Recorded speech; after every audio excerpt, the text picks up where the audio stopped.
Welcome, everyone, to another episode of the podcast. Today, we're going to chat about U78 and U79. Before we get started, we're going to go around the table here, and everyone can just give a quick intro of who they are. Brackert, you want to start?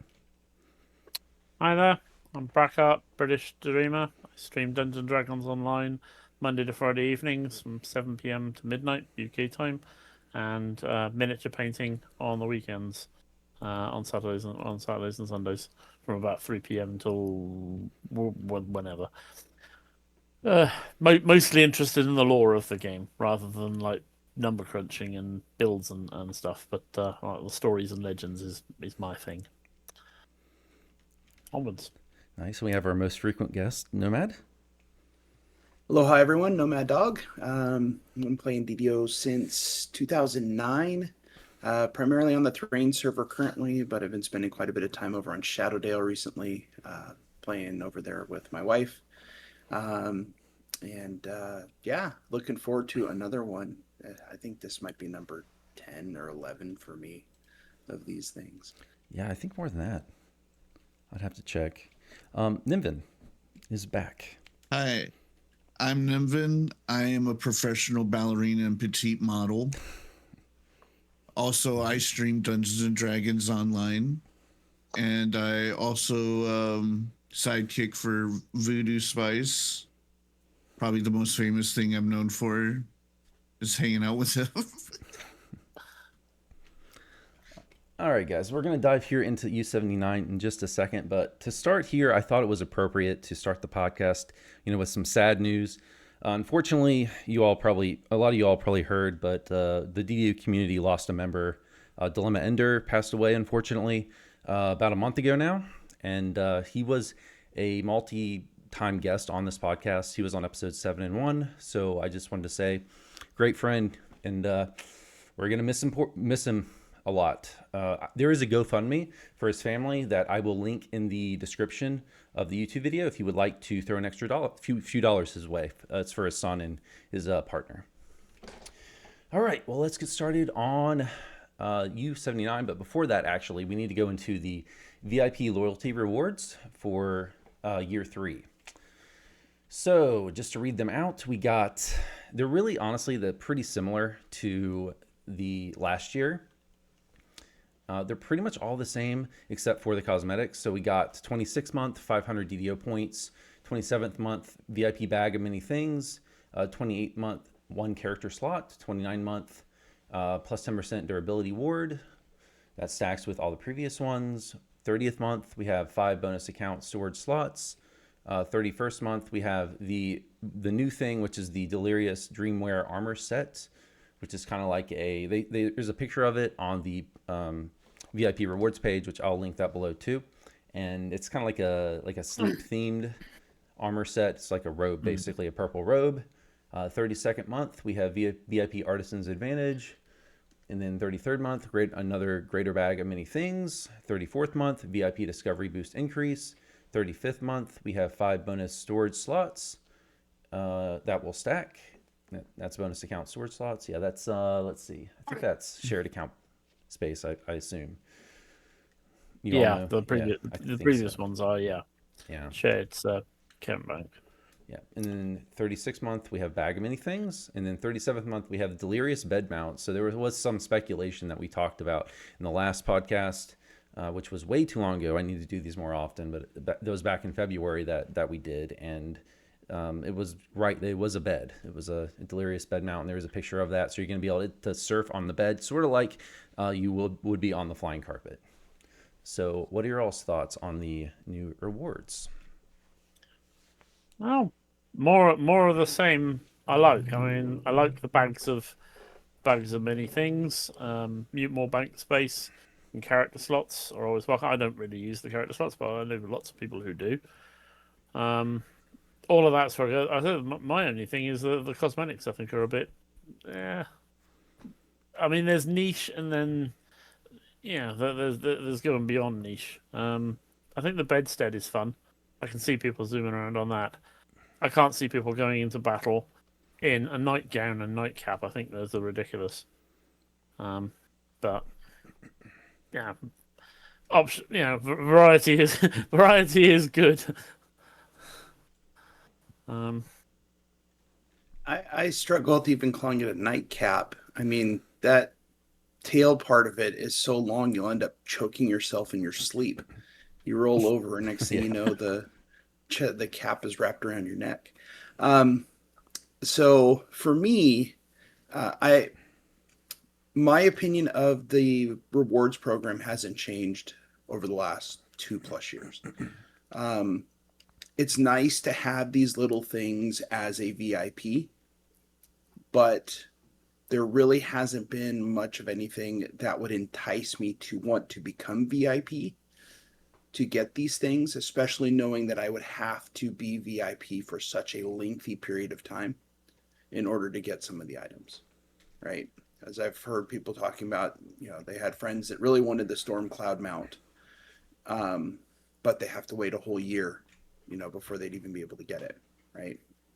Um, Yeah, they never. so for Yeah, go ahead. yeah, Sorry, so didn't mean to for interrupt. for for me, I like some of the things, some of the stuff I don't care about. Artisan's Advantage or the Durability Ward, okay, whatever. But like Brackert mentioned, the extra storage slots are nice. The bags of many things are nice. Um, and but the mount, okay, it's a bed, I get it. The PJs and the hat, when I saw that, I'm like, what in the world is this? And the one thing for me is it feels really out of place. Um, like, are we gonna get some kind of dream themed quest pack that we don't know about yet that this could kind of fit into? Because it just seems out of place. It's yeah, just yeah, that's the thing for me. It feels awkward. Yeah, I wonder what spawned this idea. Maybe they were thinking of what alternates they could do from the carpet, and then they went to the bed, and then from there, like, okay, what goes with the bed? We have to have something that matches it. Well, it's going to be a sleep outfit. I feel like when I looked at the cosmetic part of this, I felt like this was just the devs like, man, we're so tired. I know it's the 20th anniversary, but we just did D&D's Dragon Year anniversary. We're so tired. Just let's go to bed. This is just a cry from hell. Like, because I mean, who's thinking about sleep in this game? Like, even when we were fighting the quarry, none of us are like, "Oh, I can't wait until I hit that sleep animation to continue." That happens in like one quest in IQ, right? You go to sleep, you fight a couple waves of mobs. We're not really sleeping in this game, so this must be some like. And the way I took it was like the devs they're thinking about sleep. They're just thinking about sleep. I They're like, guess this is very motivating. I guess because delirium and you put the beholders to sleep in the drinking game, and then throughout those Yeah. packs as well, there's you've got the what is it, acute delirium, the one with the you got to escort the animated objects. you go Yeah, in but and out. you yourself don't go to sleep though in there, but True. like you kind of go in and out of the insanity realm, right? Yeah, well, there's a few quests where you go to sleep. What, like Beautiful Nightmares, I Dream of Jeets, like you go Beautiful into his nightmares. dream. Yeah. And there's probably a few It's just others. not a huge part of it. But like as a whole, my opinion of this year is it's very bland. I feel like if you know, Nomad touched on this. I spent 2 years so far investing into this program. Shouldn't I have gotten a miles? That's a huge amount of months. That's that's more than 12. That's more than 24. I'm going into a possible 36 more months of investment, and I'm basically getting 1% more. I'm grateful for the 1%, but why not like once in a while and on a milestone year, like, hey, you stuck for it for this many years. Here's an extra 1% for just this year. Well, You reached 3 years. yeah. Well, and the other thing is the other month's rewards. It's like they're exactly the same as last year. I went and compared them to this year too, and yeah, it's exactly the same, other than the cosmetics. So I mean, they need to mix it up more. I don't know what they were doing there, but yeah, we needed a few new things. And also, the other thing is when they first announced this program, they said there would be a way for people to catch up. Did they not? I'm almost positive that Severlin or I don't remember Portland that, said but I that, could. or they wanted to do I'm that. not everywhere. But regardless if they said that or not, there should be a way for people to catch up. I mean, you have to pay more money to do that, but like there should be a way for people to catch up, because the only way you can get the bed right is you have to, like, if you're just new to the game, like you're 3 years away from getting the bed. Like, wow. If Why you is let it one of time? the You know, why is it devs time move gated? into- Like, let people pay to advance. Like, there should be some kind of, I don't know how much it would cost, but some kind of payment. Well, like a But- VIP only section in the store would be a good idea. Yeah. So once it's been unlocked by people, anyone getting it, let's say 12 months or whatever, it then goes after a few months of the first person on the server to unlock it. It then goes into the VIP section of the store, so someone could come in, start their VIP, go to that section of the store, and be like, "Oh, right," and then they could purchase whatever VIP bits and bobs that that have made it there by that point, like cosmetics and such. I'm not talking about like game breaking things like, oh, you can go there and suddenly buy 4 chests with 5,000 sentient in. Not that.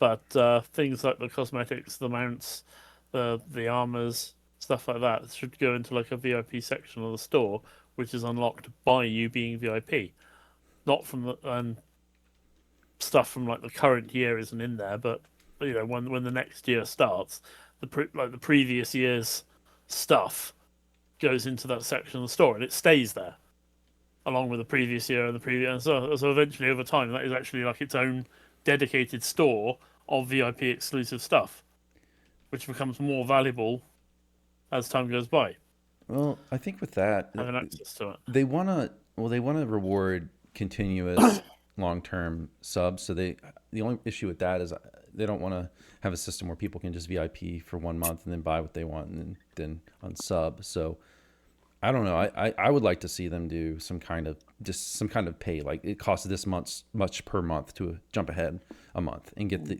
those month rewards you jump ahead plus the current one. I don't know what that part of price it would is- be. Or maybe every few months you're subbed, you get a token of some kind that you can use in a special store. So you can't just come in and buy whatever you want from the store, like thing. You'd have to be subbed for 4 months, and you could go there and you've got a 4-month token. So anything up to 4-month value, you could use your token and redeem and get. Yeah. Something. I don't know, maybe. Yeah, I wonder. I bet they've had these discussions internally, but I don't know. I mean, I at the minimum would like to see some different things on the reward track, and the cosmetics are kind of for this upcoming year. And I honestly think these are even worse. Was the red Drake that we got this month, because it was literally just the Astral Traveler's coffer with the armor removed, the same Yeah, amount. but it looks so much But the better. armor was so Right, but I bad mean, on it. you got to make it more like at least turn it to a different color. Like make it different. Like don't just take the armor off and that's it. Add some scars on it. Like do for do not more. having You armor. got to do more to make it different than just take the armor off. I would actually like to see the other colors, because we've got the green one. Granted, he's fat with like an alligator thing and 2 tails, and pudgy little wings. But the red dragon one, without the armor, is actually a bit leaner. If you look at it, it's not just the thing. It's actually a bit leaner. The model, or at least the one I'm riding around on, seems to be. And maybe it's just my eyesight. I don't know. But I would like to see, like a blue one, a white one, and a black one. So you can color code your your dragon mount more to your I'd like a better green one as well, to be perfectly honest. Yeah. So that the Drake riding mounts are closer to like their draconic and the actual dragons of those colors. Because the red one, now that the gaudy armor's been removed from it, is actually pretty decent looking. With just a saddle. Yeah. Well, one thing I did want to mention is we're talking about the catch up, right?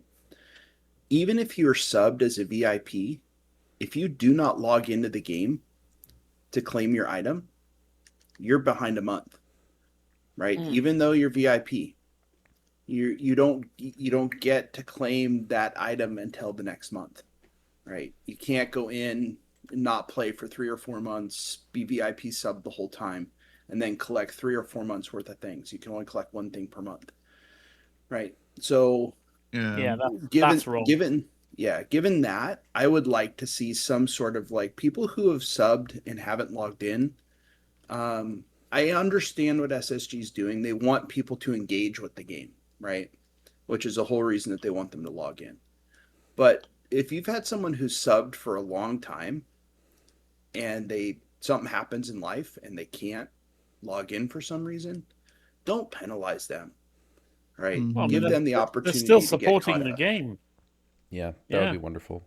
Yeah. Yeah. I brought this up when this first came out for military servants because there's people that will have to go. I have a brother that's in the Navy. Sometimes he, even if there's not active war, he has to go on a boat for a couple months. It's just what he has to do, right?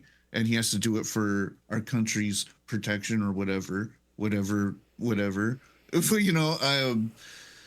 and like what about those people who support this game? Like, or do they literally have to get penalized? And I feel like that's kind of like a double-edged sword kind of situation there, because yeah, it's hopeful for the game, yeah, to get people like, oh, I want to log in every month, but at the same time, there's people out there who are like delivering food on naval boats to people who are like protecting, people around the world in our country's name and shit like that. And or other people in other countries like Brackert, he's in Britain. What about your service boys that play this game? What about them? Why are they getting the butt? It sucks. Yeah. There should be a catch up. Yeah, well, and they already have the daily dice as well that kind of already serves that role, and that's more free game because the silver's free. I guess the gold you could argue, but that's a minor part of the VIP package. When you're talking about the major, these are supposed to be a major driver to VIP. Then you're paying $100 a year or $15 a month. You should. I agree. Yeah, they should just let you get those. The bit that gets me about VIP is that probably one of the best benefits of VIP is one they never mention: the monster manual. Mm-hmm. The monster manual for VIP is free for VIPs. You get every volume of it, and it's worth tens of thousands of XP every life. And that's if you don't go out of your way. If you go out of your way to actually hunt, rares and different forms of each mob, it's worth so much more. See, I'm one of the players that ignores it. I love the monster manual. Yeah. I will go out of my way to go and around explore areas and such. I should do that. I've never really considered actually looking at it and specifically going after things. Like I'll check it as I go through and just play my normal leveling routine, but I won't actually go. Especially the later volumes, the first 4 or 5 volumes, the XP isn't that great on, but volumes I think 6 onwards, if any creature in those, there is a lot of XP to be gotten from them. I mean, you can pick up 15 to 20,000 XP off of getting just 9 different hyenas. There's 3 different hyenas just in Windlasher Canyon in Menectarin. You've got striped, was it Packmaster and Hellfire? No, not Hellfire. Stink Pelt. And then you've got another 3 in the Vale. You've got striped, spotted, and Hellfire there. And that's 6 hyenas in 2 places. That's 2 hunter deeds straight off. Plus you get Exterminator for quantity kills as well. It's really quite remarkable how much extra XP you can actually pick up in a life from the Monster Manual, and it never gets mentioned at all. It's one of the best perks of being VIP. You're convincing me. I need to look more into it. Yeah, I've been convinced. There's a lot. Yeah, have a look at the numbers. Plus, of course, you'll pick up Shards, DDO store points, astral shards, mysterious remnants, cosmetic pets, you get all of those as well, but you get the XP every single life. And it's thousands and thousands of XP. And sometimes you don't even pay attention. It's ticking. Like when I notice when I hit around level 15, I'm starting to get like 5-digit like rewards just popping up in the middle of a fight. I'm not even like, I just entered this quest. I killed 5 spiders. I get like almost 15K. And I'm like, whoa, I don't even need to finish this quest. I'm capped. You know? Ravens. Ravens give you a fantastic amount of XP pretty quickly. And there's always a lot of them. Oh yeah, I say you got that big field in Saltmarsh, just outside the tavern. Just run around there a few times. You'll pick up thousands of XP in Raven Exterminator deeds. Well, is there anything else that you guys would like to see or you would like to bring up regarding the VIP program and how you'd like to see it improved? One last thing for me is the announcement of the uncommon ingredient token. There's never been an explanation as to whether or not that's a typo or was inadvertently left in from what I've seen. But we got the uncommon ingredient token last year, and it's not going to stack because it's just a token that you get from the nodes when you pick up a collectible. So I don't know if that was just extra tacked on and copy paste error, but I'd like to know what they're planning with that. I really hate this system because sorry, Brecker. I feel like it's a Pandora's box because we needed something to enrich in VIP, but this was a really bad idea because it adds yearly work to SSG for DDO instead of being able to focus on other things. It's really silly. But now that we have this system, I feel like, the 2 years, we can go like small. You got to throw in milestone years to respect people who stayed true to the system and stayed true to the game. Don't disrespect us by just copying, pasting the next 5 years of my life. It Needs more mix up. Yeah, it just needs more acknowledgement. It's VIP. Make me feel VIP with this. It's just like, it kind of just feels like another thing that they gave birth to and neglected. I still think, I've said this for a long time, I would still like to see them put a VIP lounge in the game, maybe in the Hall of Heroes, that has, say, like all the Saga people, all the crafting vendors, everything you would want, like all in one place. That could be a really compelling thing for VIPs. Maybe make it a teleport location. If they're doing that, add the kobolds from the test dojo on Lemanias. You can go in there and beat the crud out of them. Oh, just give us the test dojo. Yeah. Oh, and here's another idea. How about you put the reward turn-in NPCs for the festival events, like all of the seasonal events, so that, hey, if you're not VIP, you want to use your ingredients on the off season, you can pay to be VIP, go into the lounge and turn them in. Well, that's a good idea. Yeah. I mean, obviously, don't bring the event itself. Don't turn the event on, but just have the turn in NPCs on. Yes, you could have Joe Trader from like Maybar, right? And such. Yeah. If you missed Maybar, but you've still got ingredients. I like that. That's a really good idea. That's a solid VIP pack. Yeah. All right. I also wouldn't mind them adding cosmetic storage for, like, not for the cosmetics that we mirror, but like, because they said that one's like particularly hard. Just give us the cosmetic storage for the cosmetics that we don't mirror. Right. That'd be cool. That would be very cool. Like you were saying, for anyone who's not aware, the issue with the mirrored items is it's the way it's coded. It's tied back to the original items, and the game doesn't really understand it if you put it into a bag. So they really can't do bags for mirrored items, or at least if they can do it, it would be very difficult and very costly. So if that would be amazing. I mean, they seem to be going down this route of just having NPCs that'll just issue new copies of it, but it would be a lot more convenient if it was actually a bag that we could carry with you, because I don't want to have to run to the Hall of Heroes every time I want to change my cosmetic. Yeah, because there's also the retroactiveness of that system is very slow approaching. Like I can't re-get my elite spider mask. I can't delete that. I can make a new character and bring it from there, but like eventually I just want to hold on to certain cosmetics that I can't delete, and I have to make a new tune to hold on to it or to make a new one. It doesn't. Just give me a little like pouch or something, or a box in the VIP lounge. Ah. And they can monetize it too. I mean, give us a certain amount of storage. That's a fair amount of storage for VIP. Then extra storage sell in the store. Hmm. And then everyone else that isn't VIP can also just buy storage if they want it. Make it pricey. I don't care. All right. Well, I guess we'll move on then. If no one else has anything to add, we'll go to update 79. So update 79 was the Dragon's Hand. We got a new adventure pack, also called the Dragon's Hand, which is in House Kundarak for anyone who hasn't played it yet.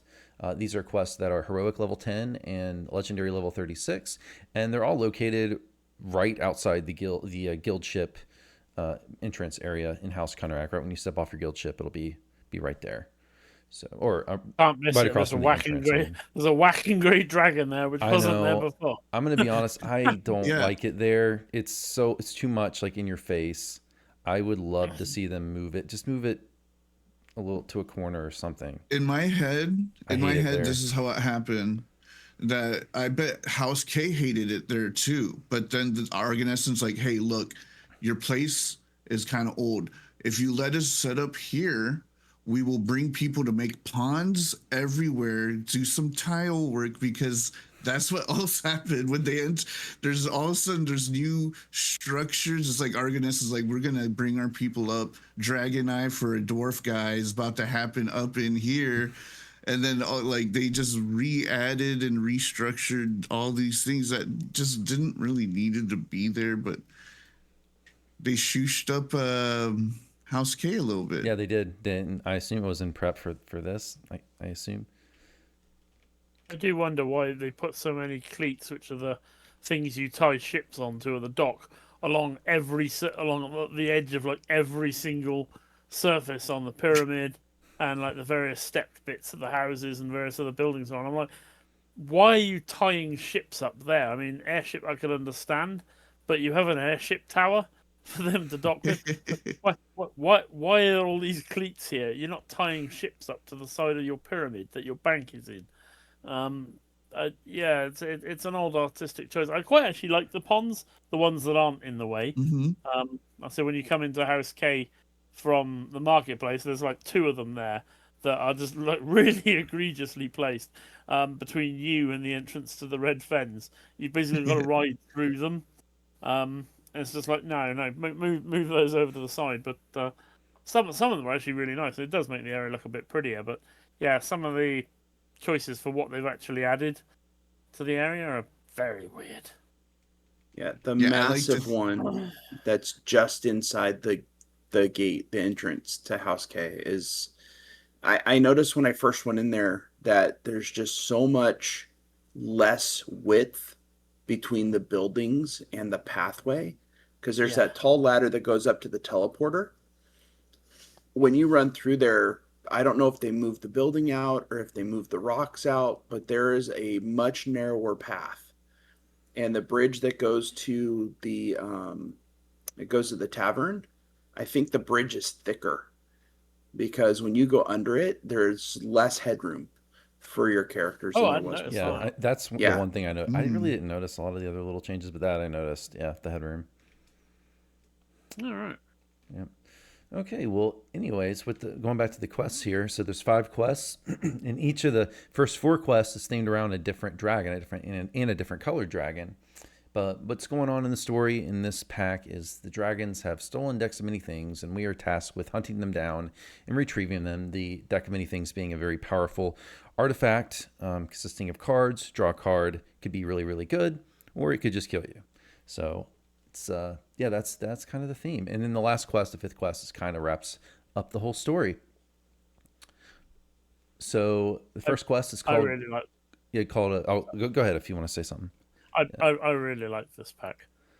It's got it's a fantastic variety of quests and different things. Mm-hmm. We get to visit some bits of Zendrick we've not visited in a while, like Manectaron. Um, and it's generally a good variety. I like it. Yeah, no, it's definitely a Also, solid pack. more dragons is always cool.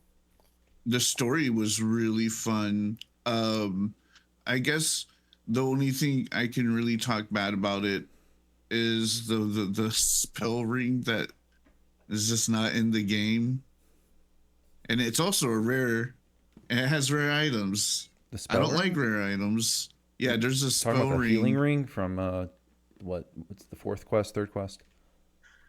I guess in heroic it's like a +2 spell DC bonus that you normally can't get in heroic, but it's not in it just not in the quest yet.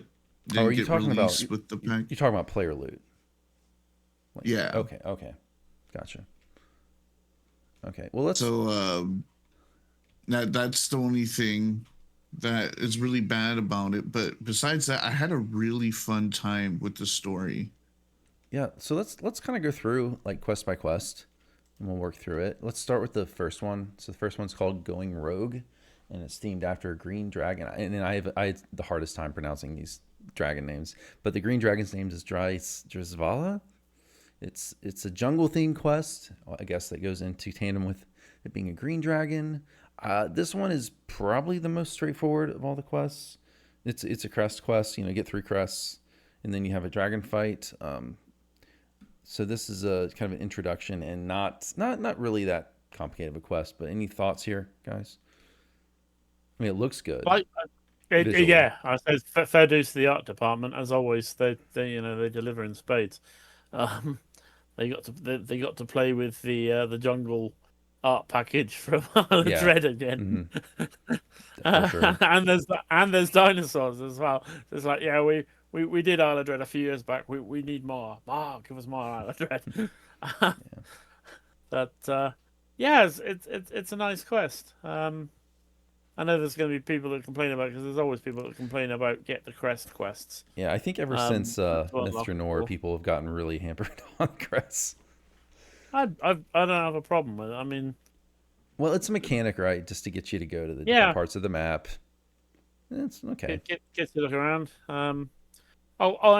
It's not my favorite of these of the Dragon's Hand quests, but it only has the one optional. I love optionals.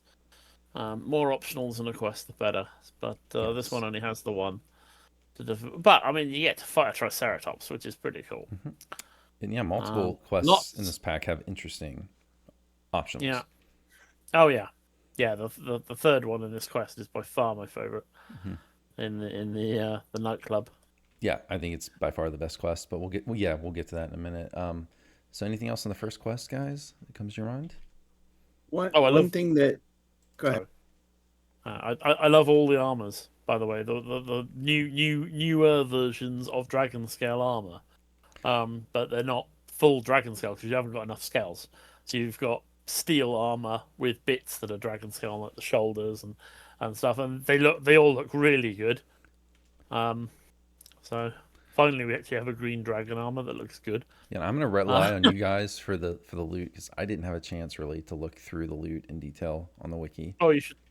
But I will see if there's anything on the glamour. Yeah, you should look up the pictures of it on the wiki.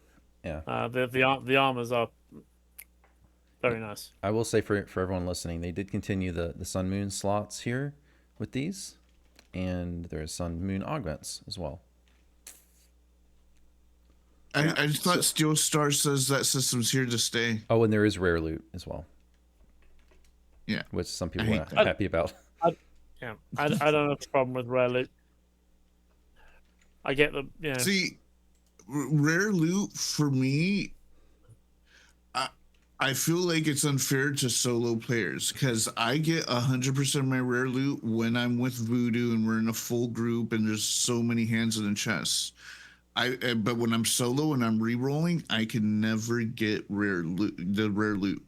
It seems to me that if you really want to get rare loot, you need more people. Yeah, I mean that's And the same way with every all name loot, though. I mean, you get 6 pulls versus 1. I mean, you get 6 times the chance to get your named item if you have a full party willing to pass. So, Yeah. But yes, that is multiply. That you will feel the pain even more when it's rare loot. Like, I just would not advise anyone to ever farm rare loot solo. Just the odds are not like you're not. No. I mean, even if you're unless you doing like full gambling. yeah, it's like you're not gonna get that Dungeons item and unless you get Dragons super is a lucky. social game. Mm-hmm. It's not meant to be played solo. It never has been meant to be played solo. Right. I'm okay solo with it. quests, Mm-hmm. in pen and paper D&D, like always behind me, are very much the exception. Quests are built for like a minimum party size of 4 up to like 8 or so. DDO strikes are balanced with 6. But yeah, people who are like, "Oh, I can't do it solo," it's just, I have very little sympathy for them. Find a group. Yeah, I mean, there are certain things in the game that you're really pushed a group to do, and farming loot is one of them. Raids is another one. Yep. Farming ingredients is another one. Slayers is another one. So I think it's fair to have certain things, and there's a lot of things you don't that have to be in a party for. Just leveling generally. If you're strong enough, you can probably solo R1 just as fast by yourself as in a group, at least for a lot of the content. Not the more group intensive content, but no, I'm that's fine. I think that's fair. If you're going to play solo, that's cool, but you can't expect every part of the game to cater to that. Because if everything did, then there'd be no reason to group. All right. Well, let's go to the second quest then. The second quest is called Wish Upon a Card. Not Wish Upon a Star. Wish Upon a Card. It's themed after a black dragon, Fenore. I hope I'm pronouncing that right. And let's see. I think you're fighting almost entirely Mephits in this quest, if not only Mephits. Mephits, ice elementals. Ice elementals. Are there? Lots, Okay. yeah, towards the end. Fire, not fire. Like the brimstone elementals. I will say this There one. There's ice reavers as well, isn't there? Is there?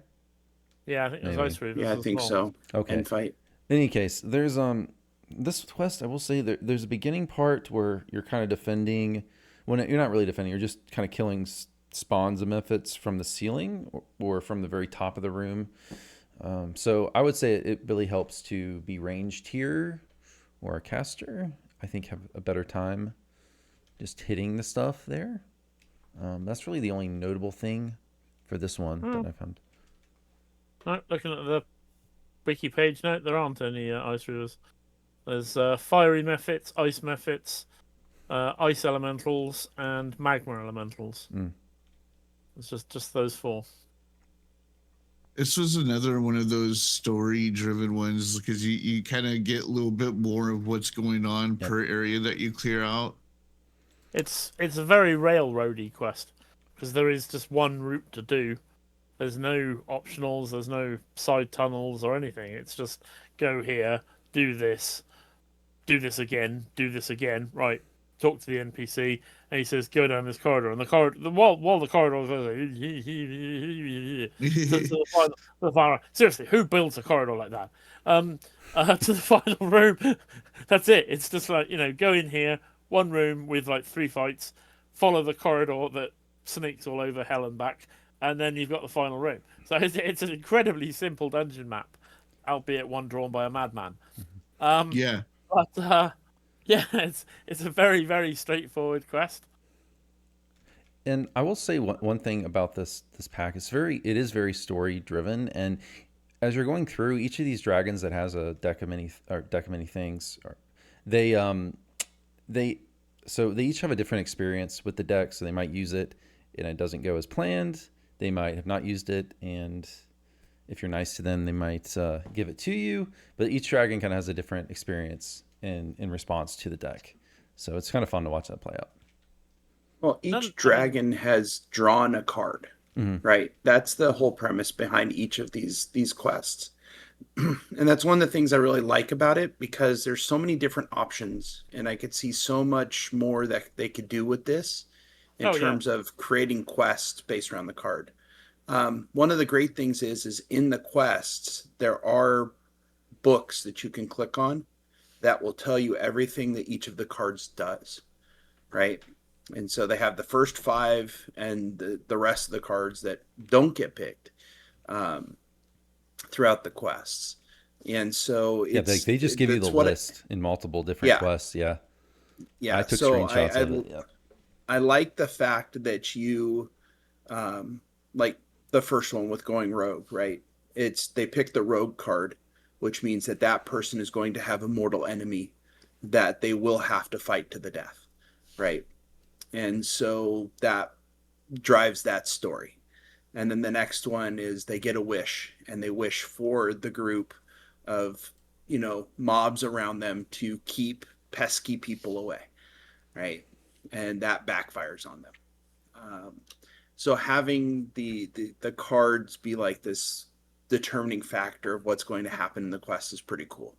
And that's what I really like. But the first 2 quests, both very straightforward, not difficult, just kind of, your typical go forward and do stuff quests. Yeah. Yeah, It's a good warm up. They could easily make 2 or 3 more packs. I mean, I'm not suggesting that they should, but doing this each one, like I say, each adventure is based off a different card, and there's lots of cards that they didn't use, all of which could be fun, quests in their own right. Yeah, there's 22, especially I believe, if you have, right? Yeah, Or it might be able to vary. You have a quest with multiple cards drawn. There was one suggestion me and Voodoo made, because we were doing our first look, and the devs like to watch those. We made the suggestion that like each time you play one of these, a different card gets played, and that like there's an alternate ending, and they're like, "Oh, we like that, but we didn't do that." And I was like, that would have been cool to kind of see that a different card getting pulled, 22 and a different endings. kind of alternate ending. That would be In cool. pen and paper, you can choose to draw more than one card. Each one of these, they draw one card, but you can draw up to, I think, like 4 or 5. You can have some really, really screwy quests. That would have been fun. As a quest mechanic, they could easily do 3 or 4 more packs like this and not, knacker the idea out. And this was a really cool pack. I love this pack. Yeah, so XP needs to be better. Yeah, the XP is pretty bad. What is it on heroic? I never bother about XP. That's the main complaint.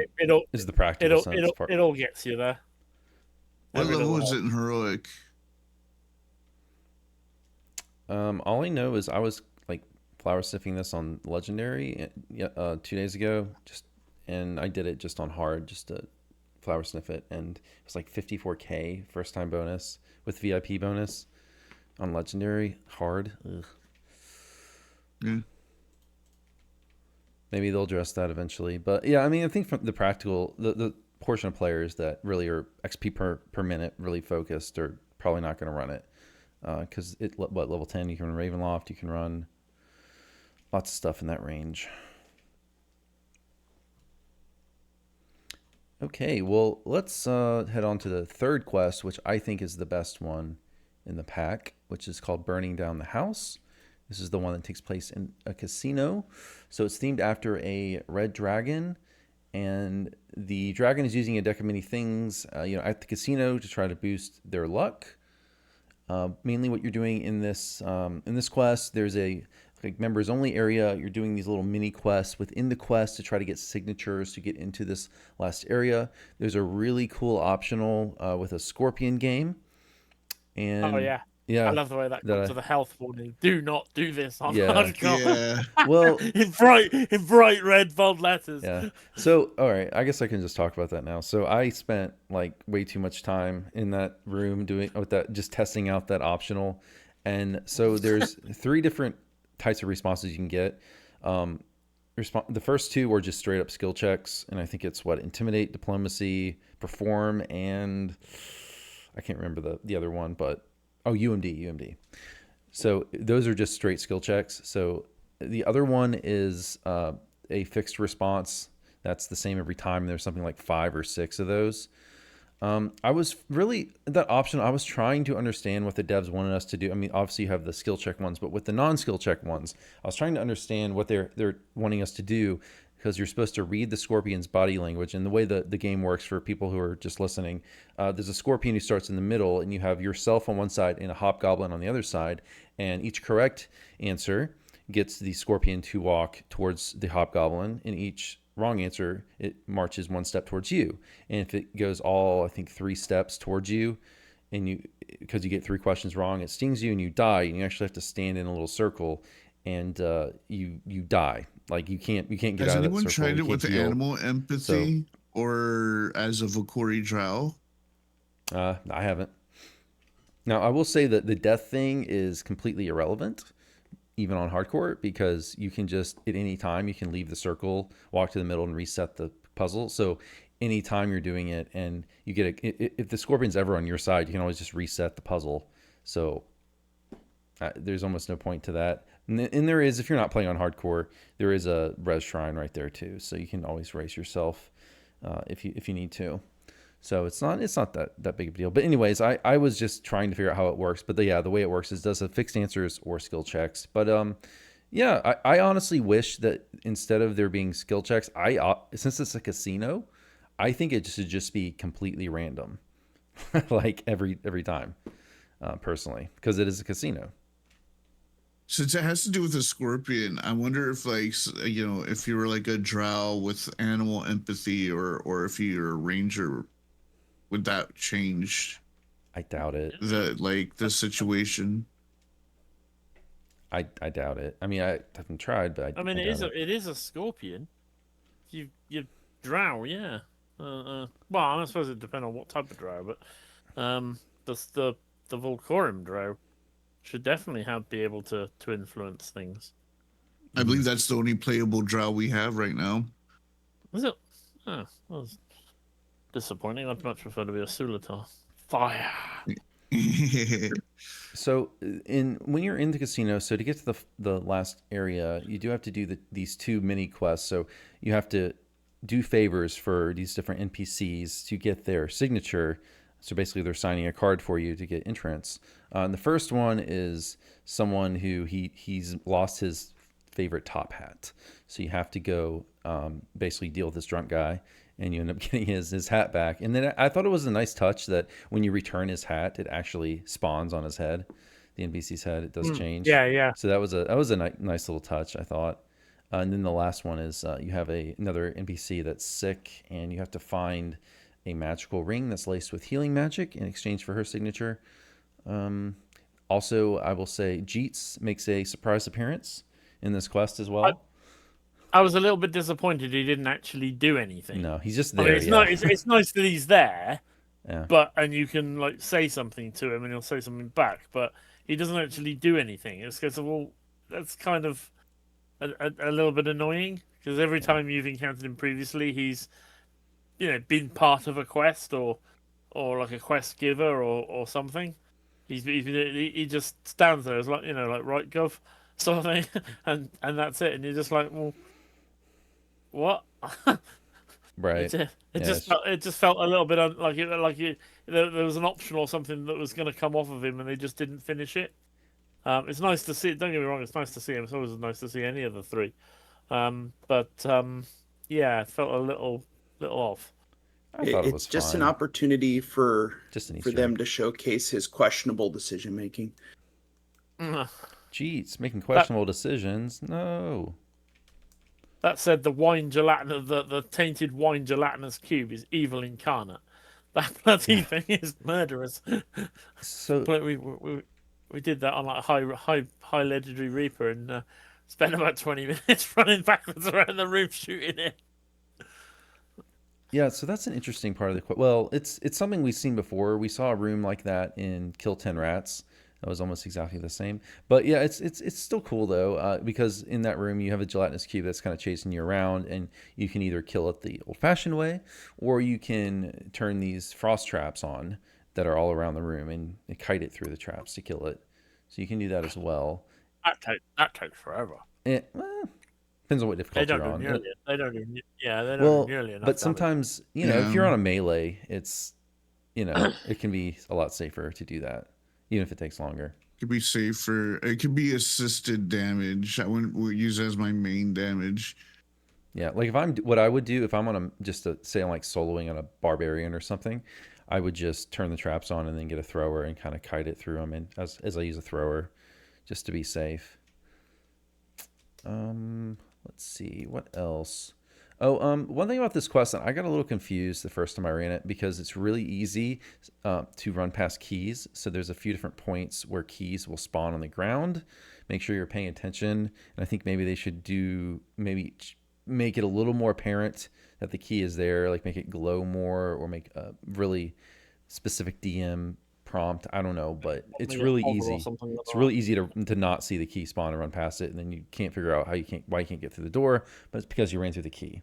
So it's really easy to do, particularly if you're not reading the story, which is most people. If you're not paying attention to the DM, because the DM will point it out, but it would be nice if there was something more visual. This is honestly a general issue with most drops or pickupable. I wish they kind of switched it to like what Grand Theft Auto 3 had, where it's just like this floating, circling thing. Because if you drop a crest, sometimes it will drop through the floor. Yeah. And then it'll bug out the quest. It's just not. I don't like the current system. Like Curse of Strahd, you can bug out if you drop if you get killed on the stairs. The Sun Sword goes through the stairs. Yeah, but there's a bunch of places where that happens. Well, what's funny is in the same quest, there's keys you collect, and they can just not make it an item, and they do that in this same very quest. They could just not make it an item, just make it an objective, and say, "Oh, you got the key; it's now in your pocket." Like it doesn't have to be a physical, actual item that you pick up. Yeah. So I would rather them just do that, and then it also solves the problem of someone if they have the key and they go AFK or whatever. You don't get stuck. Maybe they just like have a little joy about people forgetting something in a room and coming back to it, or like they like having that being a part of the game. They do. I think that's it, because I know Severin has talked about not this specifically, but in other content, in the context of Mysterious Remnants, he's talked before years ago on a stream that like there's something to people being able to click on stuff in dungeons that people like doing that. So I'll be right back. Yep, no worries. I did like the debt collecting optional. That was kind of fun to run around and beat people up to get the money back from that one guy for that one. Oh yeah, that's true. I'm trying to remember, because I did that in my first playthrough, but my second playthrough I didn't do the debts. And there's a bonus chest that you only get if you do all 5 optionals in the quest as well, including the Scorpion game. Fight with the Slod. Oh yeah, yep. There is a Slod mini boss as an objective, and there's a little part there where you can a sneak part, but I didn't totally get what they were going for. Is it possible to mess that up? Because you walk into the room initially and you can try to sneak past the NPC to go fight the Slod, but I didn't totally understand. Did either of you understand what they were going for there? Okay, because I wasn't sure if it was actually stealth or if it was just part of the story.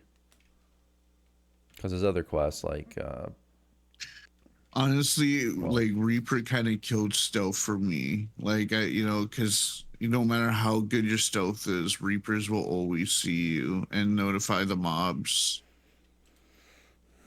Well, yeah, a lot of them have true seeing, right?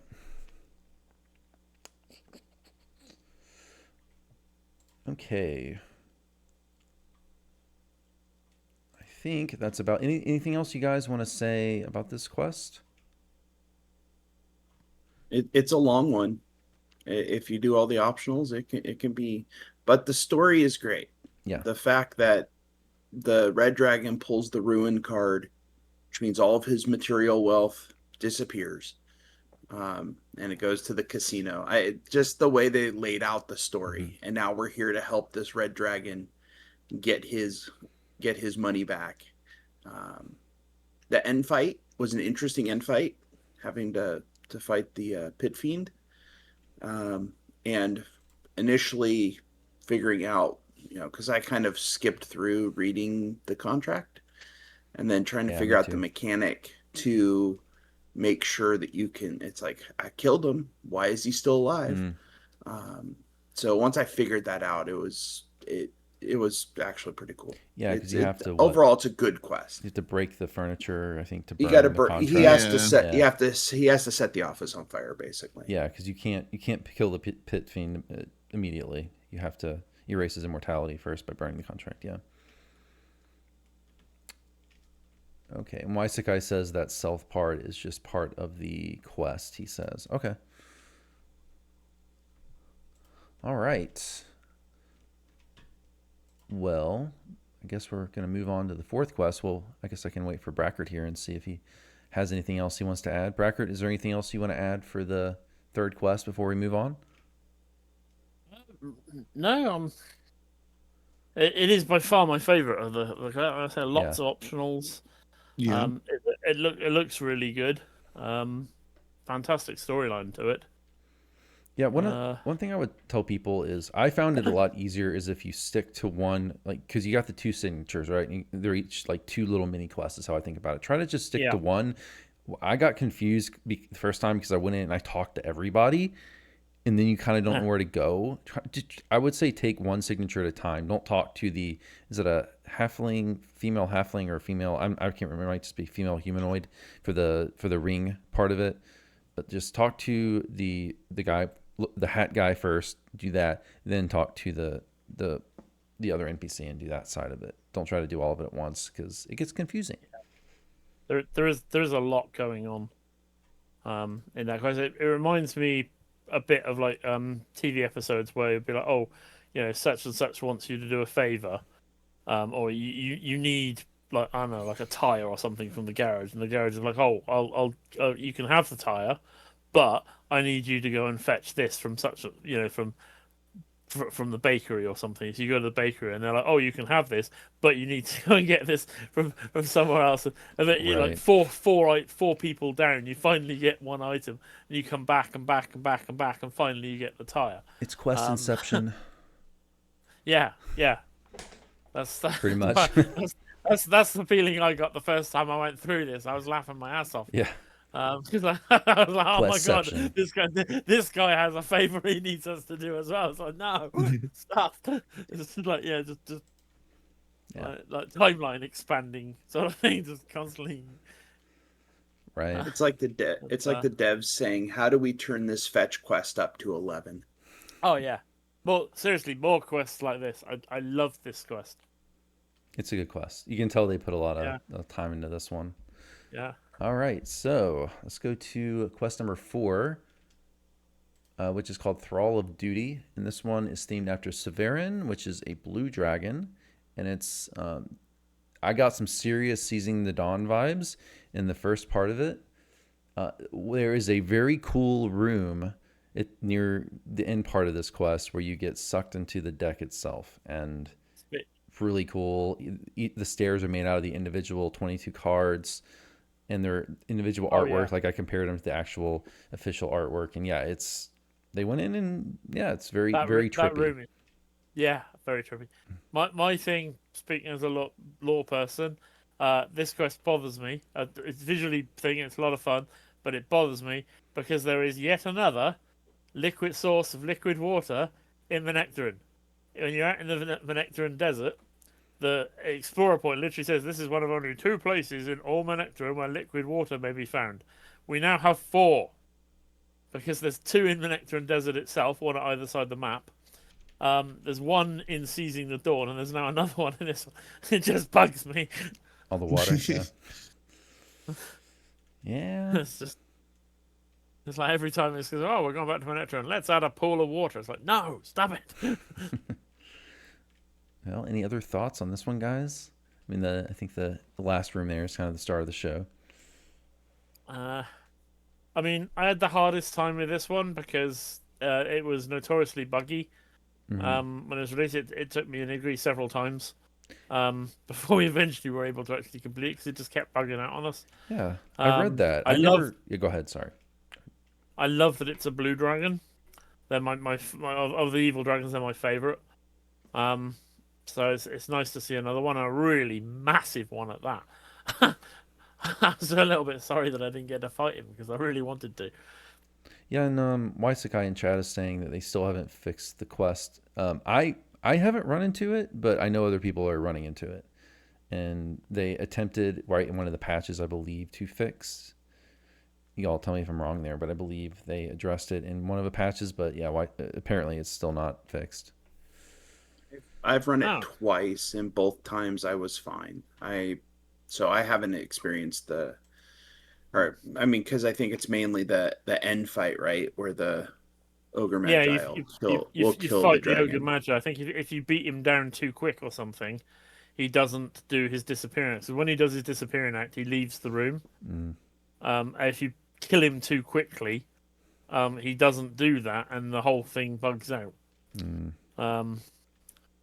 Or if the party are divided, because if the party are at the dragon and in the room where the ogre mage are, that can bug out as well. Me and Igri have had both of those happen.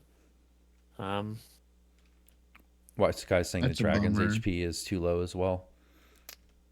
Yeah, there's It's only like 4,000 HP. Yeah, there's about where he's at. several instances of the game where there can be scripting bugs if you kill things too quickly. Like Ghost of Perdition comes to mind as one that's very easy to bug out if you beat the beholder down too quickly. But yeah, hopefully they can get on that and fix it soon.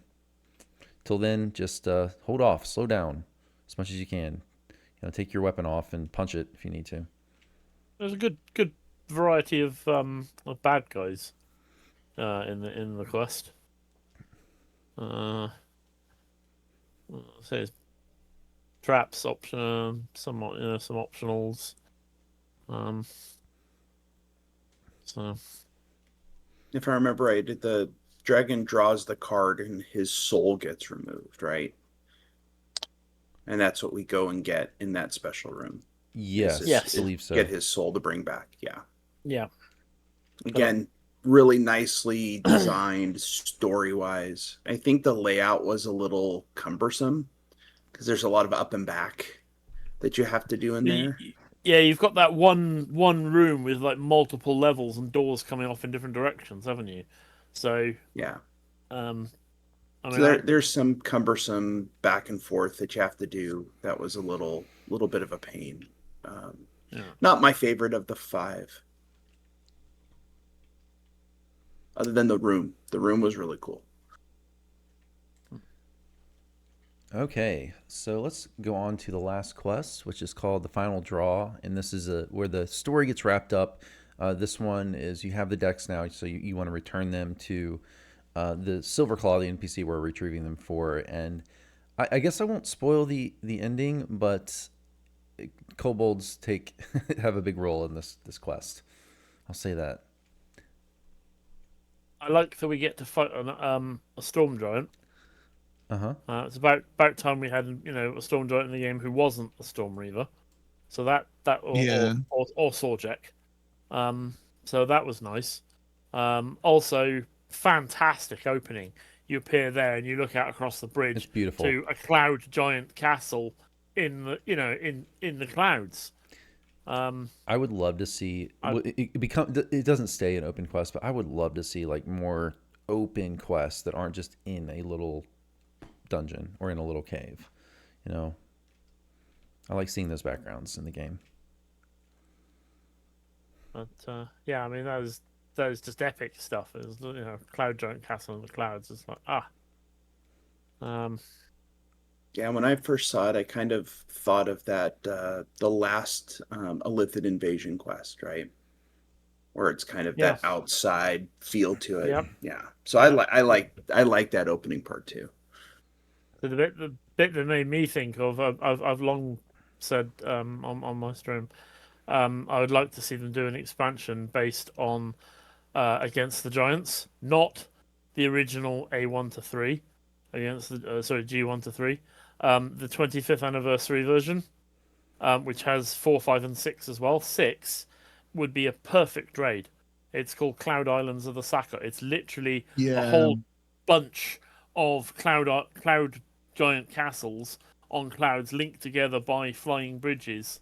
I mean, it would be a fantastic raid.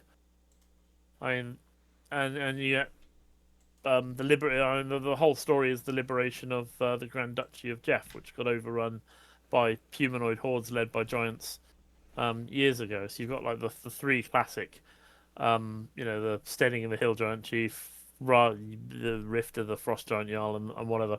And there's two additional ones as well. There's Mount Rungenheim and Castle Thrasmotnir. So you've got those five sort of places, and you've got various other places around the country. Obviously, you get like great big wilderness area, and then you have the raid, which would be taking the fight to the Sackut, which is a clan of cloud giants, who are the ones who are behind, the whole invasion, and sort of directing all the other giants. And it would be an awesome expansion to do.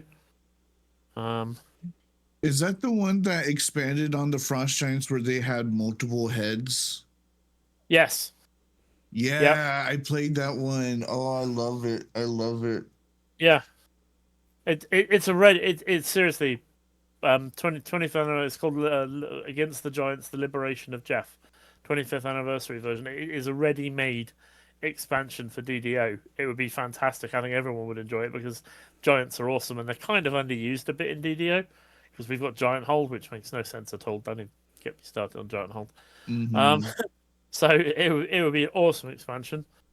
But yeah, I said the moment I stepped out in that quest and saw that castle, I was just like, oh, potential. So yeah, very happy with that. All right. Well, I wanted to ask you guys. So now we've kind of gotten through the quests. Do you have any interest, or was there any interest from you all in the new gear? Like, is there what pieces of gear did you see that you were like, oh, I want to go get that? All the armors. All the armors for cosmetics. Cosmetically, the armors. Yeah. Yeah. I mean, the statistically they're pretty decent as well, but cosmetically, oh, they're gorgeous. Is there anything you want to go after because of not cosmetic reasons, because of stats? Because you want to put it in your gear set? That's a good question. I'll be honest. I'm sort of mostly on a TR grind because I'm trying to grind out my remaining archetype lives. That's gonna have a hiccup when Durgar and such arrive. So I'm not spending a lot of time in in-game. So I've picked up some stuff. But at the moment, my in-game gear, as it is several levels out of date. Same. I'm just gathering stuff, and obviously, the level cap's going to go up, so there's going to be a whole new load of stuff. That's I'm in the same situation. I just finished my mains, all the reincarnations I wanted to do, and getting completionist and all that. So I'm kind of in a holding pattern because I didn't want to do gear Tetris and farm out a gear set a few months before a new expansion comes out, and we get a level cap increase that changes everything. So I'm in a holding pattern, and I probably won't look too seriously at loot until the Abyss expansion comes out. That's why I'm leaning on you guys for the gear, because I'm just gathering stuff. Sorry. I'm not crunching and min-maxing right now.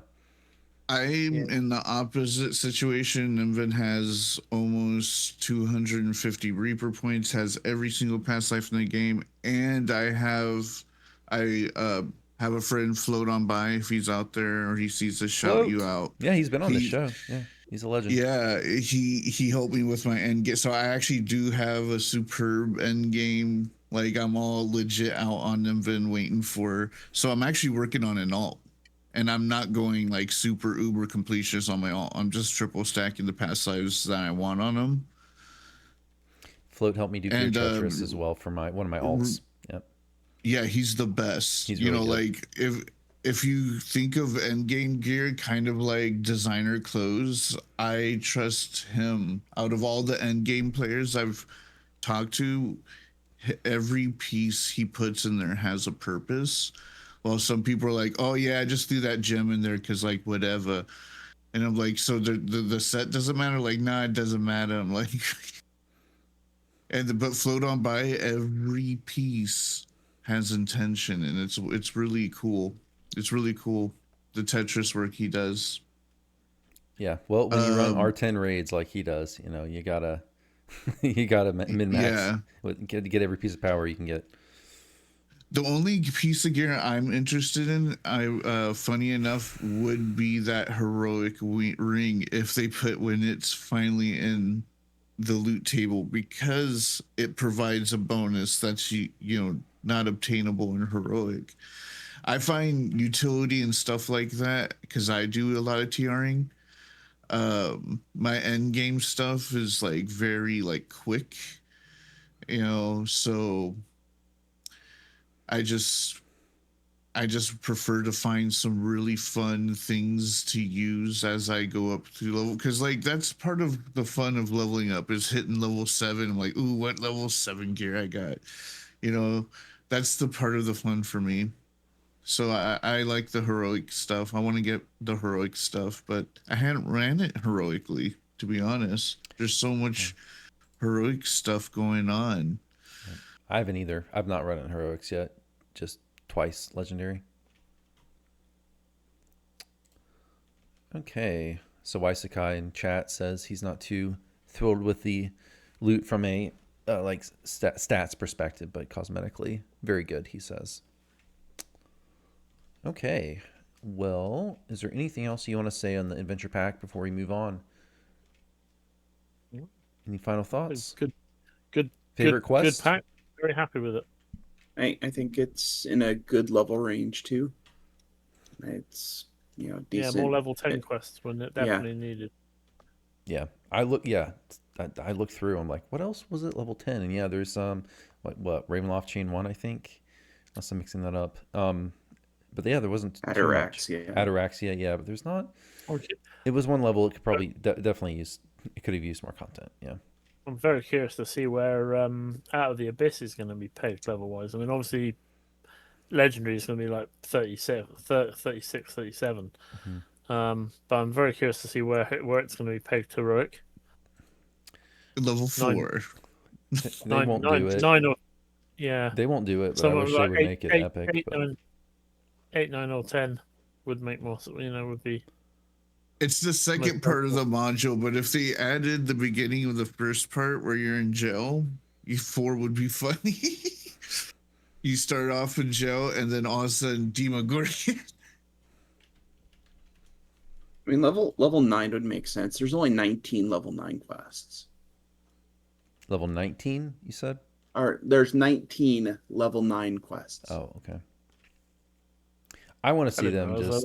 I wish they would do epic and legendary instead of legendary and heroic. I know they'd have to make 2 separate NPCs for each quest, but I'd much rather see that. Like, I would love more stuff to run epic TRs. No, personally. Mid-level epic. Yeah, mid-level, mid to late level epic. Yeah.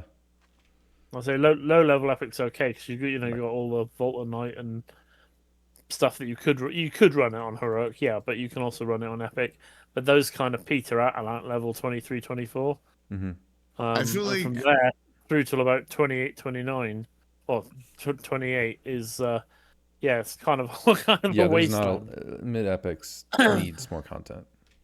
Yeah, I feel like lower level epics, there should never be any more quests added to that range because we need tokens to TR, and there shouldn't be any takeaway from quests that provide tokens, right? Like, if anything, there's boost up their XP in epics at low level because we need players to run those to get their tokens. And then like start adding to mid and upper epics to the quests that don't give you tokens, Yeah. Well, unless they want to add tokens, but probably won't do that. That's a whole nother discussion. Either that or scrap tokens entirely and just do the whole thing with comms. Well, yeah. You have a good point because or allow you to buy tokens with comms. But that'll be easy enough. Yeah, and then you make a good point because you need so many, especially if you're in all your racials, like you need so many tokens for Hearts of Blood, and since racials you don't go through epics, you really need to be hitting those every time to prep for your racial TRs, unless you just have tons of money and you're just going to spend all the DDO points you got to buy hearts. Because racial, unless you want to farm Lords of Dust or Bargain of Blood at 20 at the end of every life, which is what a lot of players do. But it's nice to not be able to farm. It would be nice if they, did what Brackert suggested, or even add what you suggested. Add, but like they seem to not do those two, so they should just juice up the option that they're providing us. If we this is the reality we have to deal with, at least serve it on a plate. Yeah. Give us like, I don't know. Well, that wouldn't make sense, but I won't get into that. I was going to say they could add tokens elsewhere, but I don't think that's going to happen. All right. Well, I guess the other part of this most recent update was Kenneth Crafting was renamed to Essence Crafting. So for anyone who's wondering, why did they do that? Well, the reason is because they want to add it to the Forgotten Realms side of the game, and it doesn't make sense to call it Kenneth Crafting if it's in Evening Star. And they did add a new crafting area in Evening Star, which I haven't been to yet, but apparently they did. I haven't either. I don't even know where it is in Evening Star. So there's a new crafting area there, and they increased the crafting level cap to now support level 33 and 34, finally. People have been asking for that forever. One would hope that while they were doing this work, they also did it to support 35, 36, 37, and so forth, so that when the new level cap comes in 3 months' time, we're not facing that. There's a 2-level surfeit again. They did the work for to future proof it. I hope. Yeah. I wouldn't. That's too much hope. Too much faith. No. So the Evening Star Kenneth crafting. Yeah. No, the Evening Star crafting area. I went in there day one. It is really nicely laid out. And what's really cool is they actually have graphic representations of the process of how to deconstruct, and then how to create the shard, and then how to apply the shard to the item. So there's like on the wall, there's like graphics that show you what the steps are that you need to go through to actually. That's really. That's a good idea. I'm gonna have to go check It's it a out. really cool. It's a really cool. Where looking, in Evening Star is it? Right off of the central where the fountain or where the well is. Yeah. Right near where Elminster pops up. It's right off of there. It's like right. I believe it's. Oh, is it the big building between there and the tavern? I know the big building to the north. Yeah, it's the literally Hall of Heroes. The door is right off of the plaza. Okay, you can't miss it. Yeah. Right. Well, apparently you can, because I haven't. But it looks really good. It has everything there, including it's like you don't have to run to different spokes like you do in House K. Yeah. We have to run one side or the other. Everything's there. All of the NPCs are all lined up. There's like 2 on each side. Right. So it's very well put together. It's smallish, which is fine. I don't want to have to run all over the place to check my mail or go to the bank or anything else. It's a very convenient, package. Yeah, I've never been much of a crafting player. I really don't engage in that part of the game at all, but I know for some people it was big. And I feel like, so they changed the name to Essence Crafting, which makes sense because you use essences, right? And they originally were going to call it Magical Crafting or Magic Crafting, and players responded like, that's too generic of a name. So then they went with Essence Crafting. But I feel like everyone's still going to call it Kenneth Crafting because you can't call something for what? How many years? 20 years? And then change it. It's like when Elon Musk changed the name of Twitter to X, and like everyone still calls it Twitter. It's going to be the same thing Twitter. With Kenneth Crafting. Everyone's going to still call it Kenneth Crafting. But that's fine. There's going to be newer players eventually being like, what are you talking about? Yeah. Yeah. They're but like, it makes sense. Are you talking about essence crafting? Like, you weren't there. You weren't there, kid. It makes sense that they changed the name, but it's just people are still going to call it Kenneth Crafting, but that's fine. Lore reasons it made sense to change the name. All right. Well, anything else on Kenneth Crafting? Well, see, I just did it. Any more thoughts on Essence Crafting? I'm glad that we're. I have a feeling that we will see something, hopefully sooner rather than later.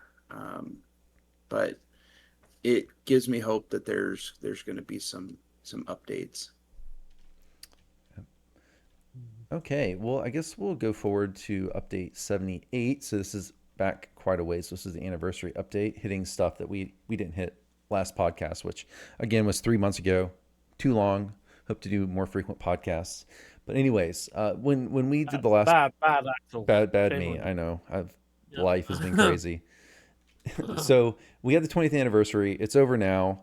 The first thing, so when we did last podcast, Arcane Trickster was on preview, so we knew a little bit about it, but we hadn't really got to experience it. I haven't played it. Have any of you all spent some time playing Arcane I Trickster? like Nimvin, you it. have, right? What I want to see what our Yeah. thoughts were after several months now of Arcane Trickster. I've not played it, but I've been in groups with both Matrim and Igri, who've been playing it. They seem to be having a lot of fun with it. So it's on my to-do list, but of archetypes. Everyone says it's Uh, really powerful. That's what everyone is saying.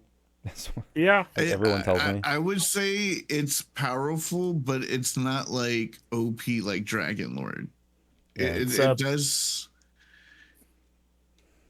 it's Go a ahead. little glass cannony. They can put out a lot of damage, but they're not particularly good at taking it. But you can set them up where, like, because they have this thing where the more spells you cast, the more dot. But you have to consistently be casting like a mad lad to get like that major protection. So yeah, you can be very vulnerable. Okay. So the here's the thing. A lot of people want to use this as a Shirati missiler, and it's pretty amazing through heroics, through lower epics, and then you get into legendary and you're trying to do your like R6 legendary first times, and you notice that it kind of loses a little bit of its supermanness that you felt before. But if you play it as a mix, like whether you mix it with Inquisitive or let's say you mix it with like Vistani Knife Fighter or something, you get a really fun Gish play that like we hadn't really seen since that Dragon Disciple, where it had that careful balance of melee and caster, right? Where you know, if you just went all caster, it just didn't feel right. But if you did both, it just like, yeah, you can do this. Okay. I wish I could say more, but I just haven't played it. I always thought it was a cool concept to have the range trapping abilities. I just think casual players and solo players are just really gonna like that. I wish there was range picking abilities. I don't understand why there wasn't for that, or at least give them knock and just like make it the hand doing the knocking. And you also need range search. Yeah, that's true. You still have to be within the search range, but still, I mean, just one of the most common things from particularly new players is they get killed with traps by traps, and I just think it's a big deal for more casual or learning players to be able to do those traps at a distance. I just think players are going to really enjoy that. I see so many players that are starting the game who get upset because of traps and getting one shot by traps, and this is going to be the best class to deal with traps for sure. So, Waisakai in chat says he thinks it's meta defining and that there's no reason to be an actual rogue unless you go range, he says. Okay. It has a really nice synergy with Dragon Lord. I've been using 4 Arcane Trickster 6 Dragon Lord for a staff strength build, and then the 10 levels of whatever past life I want. And it's amazing synergy because you get mixed magic at level 4 and through the enhancements. So if you're playing a caster and you're like, oh, but I'm only going to be able to cast as a level 10 Sork, but you get mixed magic, so now you're meleeing and doing all this cool stuff, and you can still fireball really hard. All right. Well, any other thoughts on Arcane Trickster before we move on? No, I haven't. I'm Yeah. in the same boat as you. I haven't It's hard for played me to it. say. I've played alongside it. It looks powerful. It looks fun. I did play it on But Lamania. that's really my only takeaway from it. Yeah, I did play it on Lamania for a day, but that's all. All right, well, let's move on to one of the other things we got in this update, which is over now, but we had the new anniversary, the new dungeon anniversary dungeon, I'm sorry, which was called Time Flies. So there was a brand new dungeon for the anniversary with brand new ingredient and brand new loot. So what'd you all think of the new dungeon? Did you end up running it a lot or no? Yeah, run it. I quite ran it a lot. Mm-hmm. I went for Yeah. two. I got 2 items. I love that we get to do alternate takes on things, and we got to go after the dragon instead of Jeets and Talbron and Selamas. The first time I saw that, I was like, wait, what? Yeah, I was confused too. Yeah. Yep. Wait, they're going that. Wait, that means we've got to go after. Oh shit! Yeah. I get to Not a- turn not a left. French. What? Yeah. Right. I was- Right. So yeah, the alternate takes on stuff that was awesome. You know, it was a really common. Honestly, I just wish there'd been more of them. The fact that Mhm. you have to do 3, and there were only 5, I would happily have loved there to be like double the number. Right. Me too. I hope they add more. Maybe in years going forward, if they bring this back each year, they can add like a couple more each year. That would be an amazing thing to do. I hope so. I think Like that's Night their Rebels? plan. I think Good. that's their plan. I would Yeah. love to see 5 more added next year. Yeah. Maybe 5 more after that. But Yeah. Like Night Rebels. So, I always thought about the Korthos one, Misery's Peak, is that actually was a really common thing because I've made a lot of like guide videos and new player videos on YouTube, and a very common thing for players to say that have just started playing DDO is, "Wait, I can't kill that dragon. I want to kill that dragon." And I was always like, "Well, you can just wait till you get to Reaver's Reach, and you can if you want to." But now you can actually do it. Yeah, but now you can actually do it in Misery's Peak. There's no invisible wall there.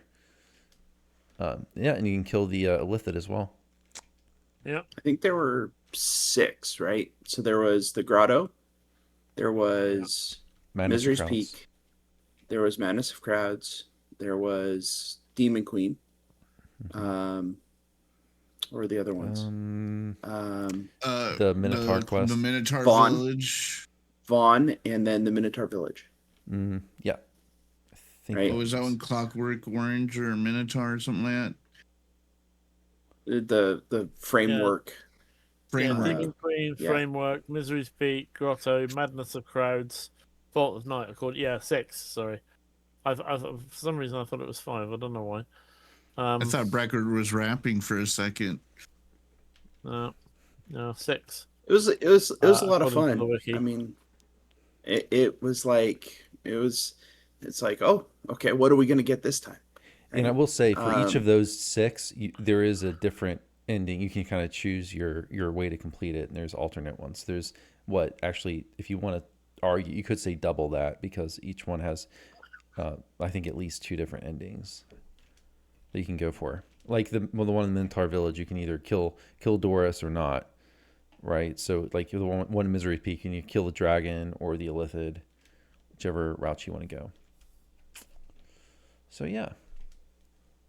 Well, what items did you all end up getting? So I got the Grand Ringmaster's Plate and the Coat of the Wanderer just for cosmetics. I thought they were both very cool cosmetics. The Grand Ringmaster's Plate was an alternate to the to the plate of the Ringleader in the House P Carnival chain, and which I've always really liked that armor as a cosmetic. And then Coat of the Wanderer, I just felt like cool. It was like a green outfit.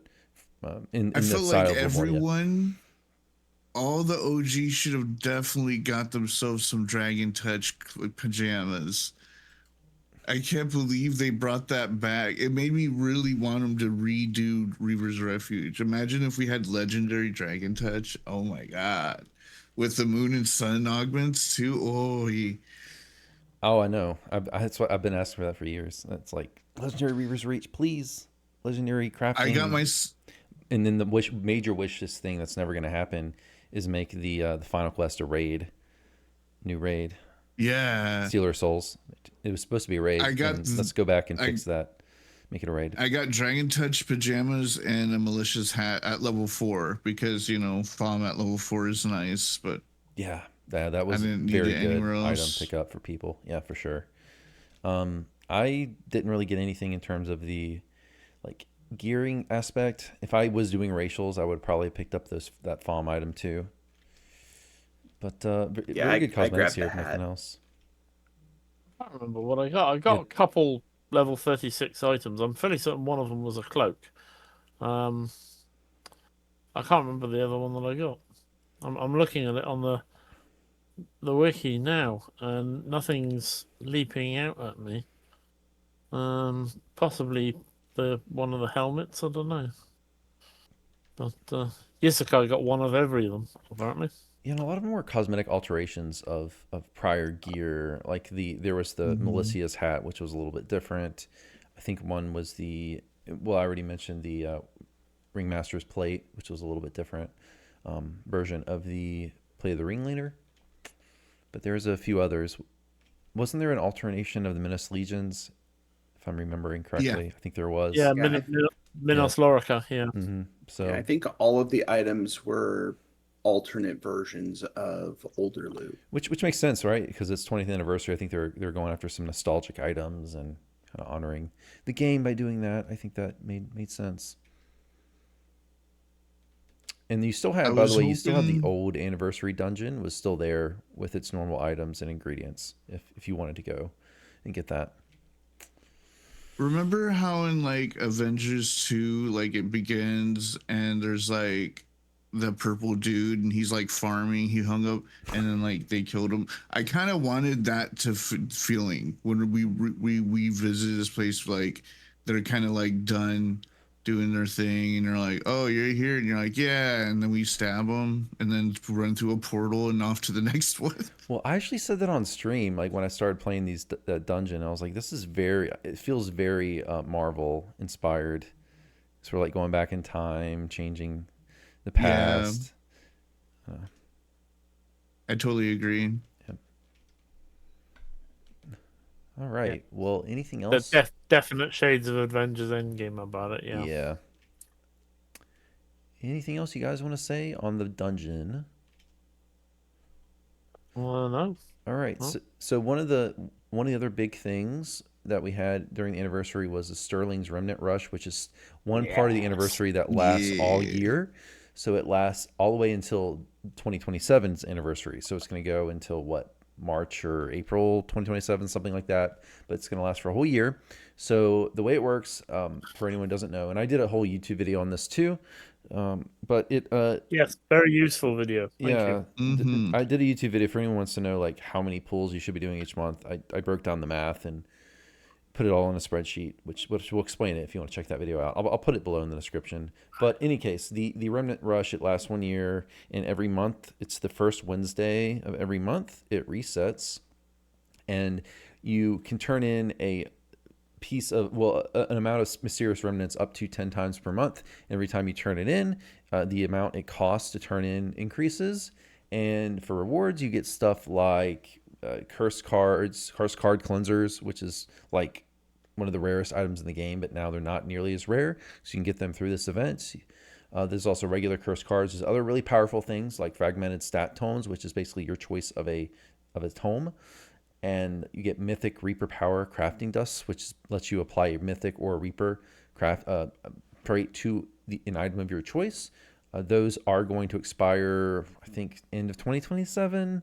You all correct me if I'm wrong, but something like that. There is an expiration date on those. They want you to use them and not hoard them forever.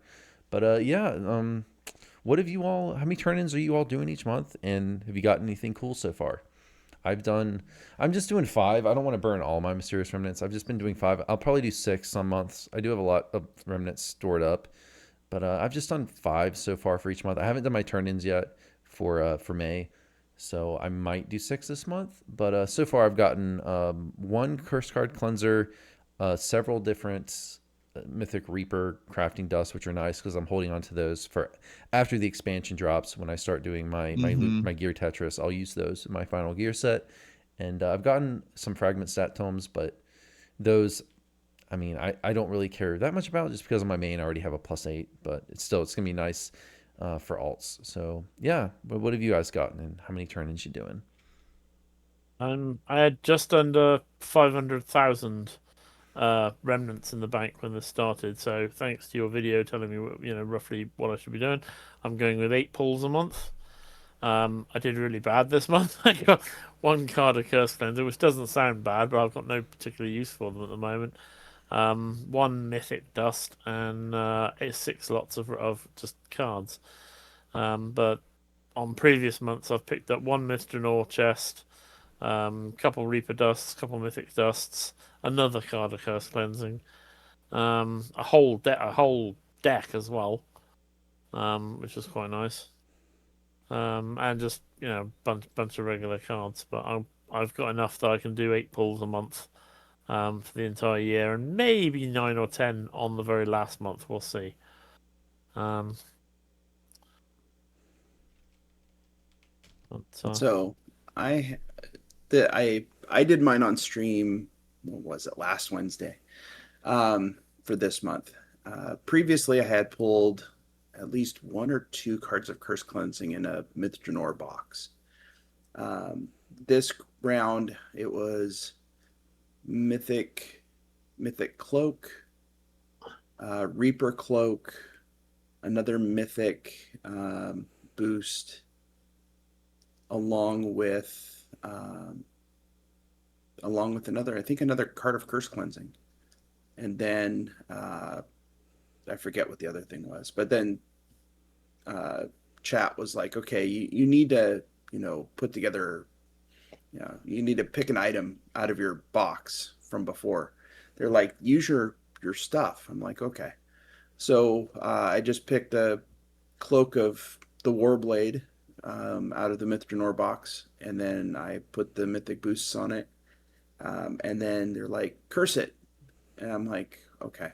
Well, I cursed it first. Ended up getting the curse of whatever one gives you the +6 strength when you action boost. oh, nice.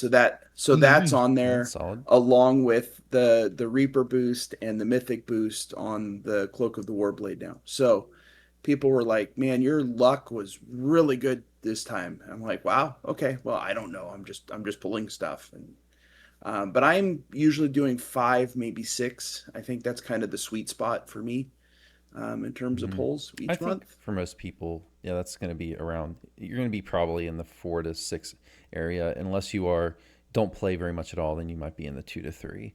But yeah, Waisakai also said this in chat. But yeah, pretty much nobody should be pulling 9 or 10 each month. And the one thing I wish I would have put my video out, like I wish I could have put it out like a week beforehand, because I put it out a few days after this started, or it might have been a week after this initially started. And a bunch of people unfortunately blew all their remnants doing 10 pulls in the first month. And I'm like, no, this is going to go on for a year. And then they didn't know it was going to go on for a year because they weren't really paying attention. And I'm like, oh, sorry.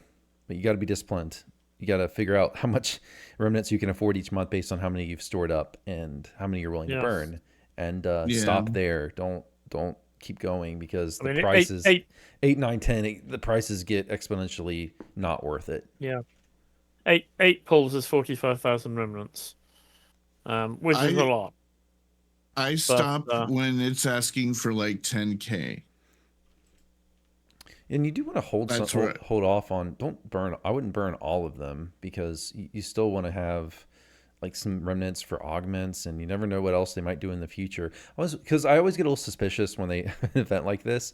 They want us to burn all our remnants. What use could they be planning for these in the future? Yeah, it's got me suspicious. Right when this event ends, are they going to come out with something else that like uses remnant? It's like, oh, we just added all these cool augments into the champion hunter vendor, or I'm not using all my remnants.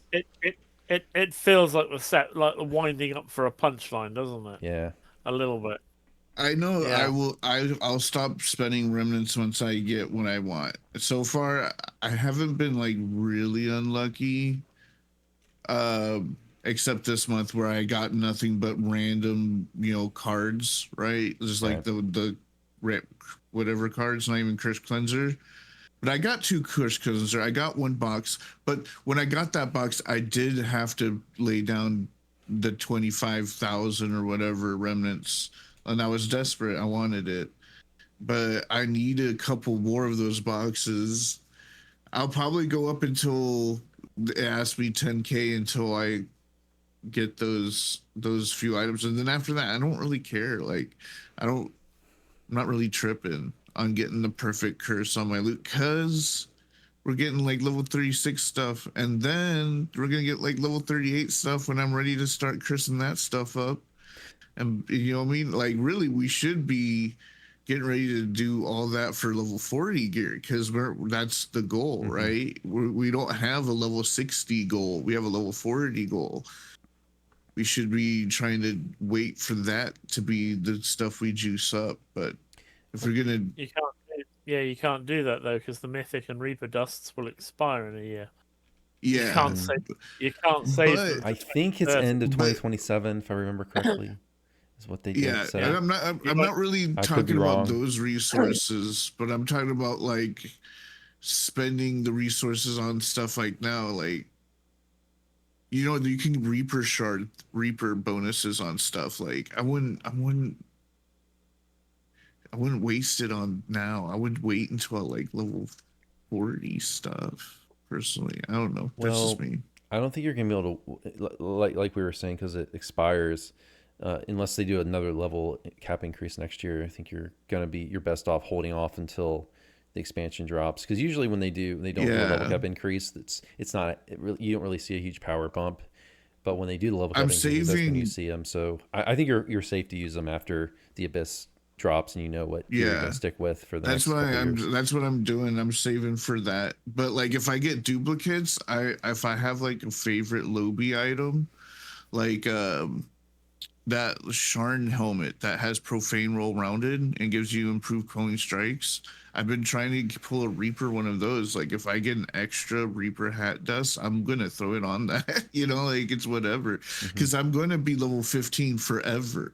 Right? Yeah, well if you're gonna do TRs, then using it on a Feywild set item or a Sharn set item, something like that makes a lot of sense. That you know you're gonna use. Because they're not going to come out with new level 15 gear that's going to be better than Sharn. I just don't think that's going to happen.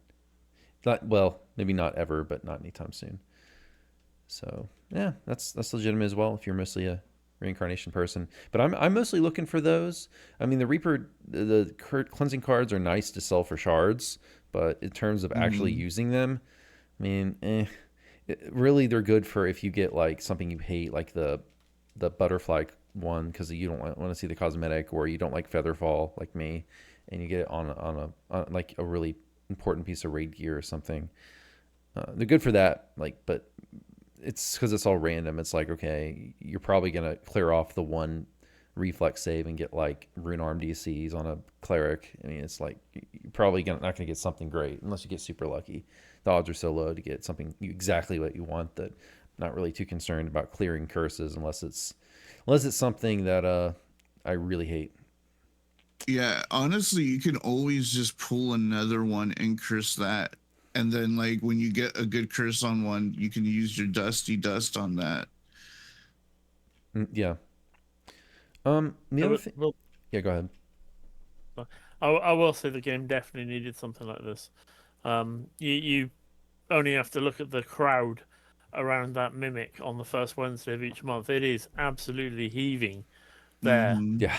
In the hall, I mean, first in the festival space and now in the Hall of Heroes, and it's for hours and hours and hours. There is an enormous crowd around there, so it's clearly really, really popular. They're doing it for this year, but honestly, I hope it's something they probably won't last the whole year, but bring it back for a month like every birthday, because otherwise, it's going to be a little bit unfair to people, who start the game in a year's time and find that they've missed out on that. It needs to come back, I would say, for about 1 month every year. Do you find it... Sorry. No, go ahead. No, carry on. This is the 20th anniversary of DDO. And, like, for, the Year of the Dragon, they, like, did everything, like, every month. Do you find it wild that really, besides the new dungeon, this Remnant thing is the only thing that they're doing year round, and that's good enough? Isn't that like wild? No, I mean, they have the anniversary dungeon and all that. I'm actually okay with that. See, I thought they were I going think to this do. shows SSG that they should do stuff like this rather than like bend over backwards for like monthly rewards or stuff. Because I thought they were going to do what they did for the Year of the Dragon and do like a monthly giveaway because it's the 20th. Hmm. I was wrong on that. I thought that's what they were going to do, but no, I think what they did was fine. I mean, what some I, people would have liked to see is them keep the anniversary dungeon open longer, which I would have liked to see, but they didn't.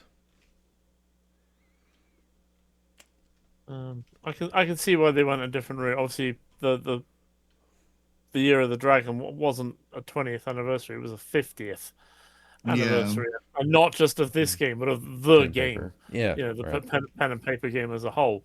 So to do the same thing for 20th anniversary for this game, I think would have been a little bit disrespectful, maybe.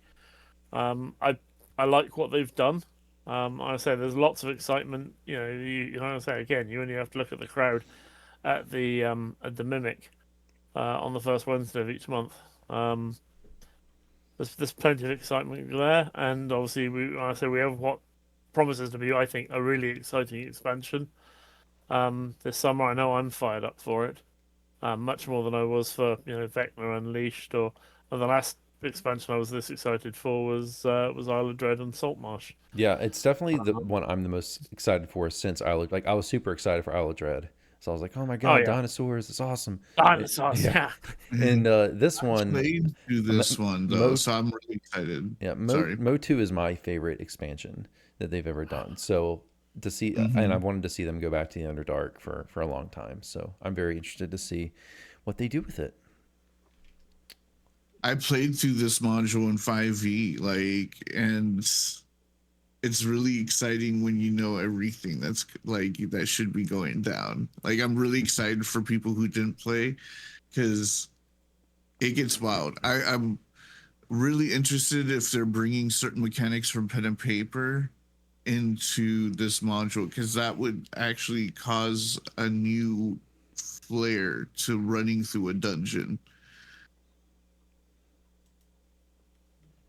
I'm just interested to see where they're going to start, right? Because it is an expansive Hmm. module, it is. and Yeah, I remember Tolero saying something about they're going to focus on the second half Right? They're only as covering part opposed of to the it. Yep. first as opposed to the first half. Um, I didn't get much into the second half. I played most of the first half, and I loved it. It was a very Hmm. fun, very interesting uh, type of event. So I just want Thembershad. That's all I want. I just want Thembershad. yeah. See, that's my thing is because they're like, oh, we're gonna do Out of the Abyss. I was like, oh, awesome. And then it's we're gonna be doing this on the second half of the book. I was like, wait a minute, that means we don't get Fembershard. I want Fembershard. He's the awesome fat dragon from the movie, and as I say, obviously from pen and paper before that, and he's lots of fun. It would be an awesome fight. I mean, granted, the second half of the book you get the demon lords, and I'm fired up about those. I'm painting minis for them and such. But yes, I want the giant. I want the fat dragon. I want to fight him. I noticed that the notes in the anniversary event mentions like some stone giant library. I have a feeling that because they mentioned like, oh, this is where many people can coexist. Like the gnolls are here, are chill here and stuff. I'm like, that's, and they mentioned a Myconid wedding, which sounds like a random side quest that we might be encountering. There's just so much that was mentioned in the anniversary event notes. It's a And very packed module. There's a lot in there. yeah, I've got like a PDF version of it, and yeah, there's a hell of a lot going on in that module. It's not regarded as one that's particularly DM friendly because it requires a lot of work on the part of the DM. Um, yeah, yeah. rather other than like for instance Curse of Strahd, which is basically here you go, you're an idiot, you can still run this.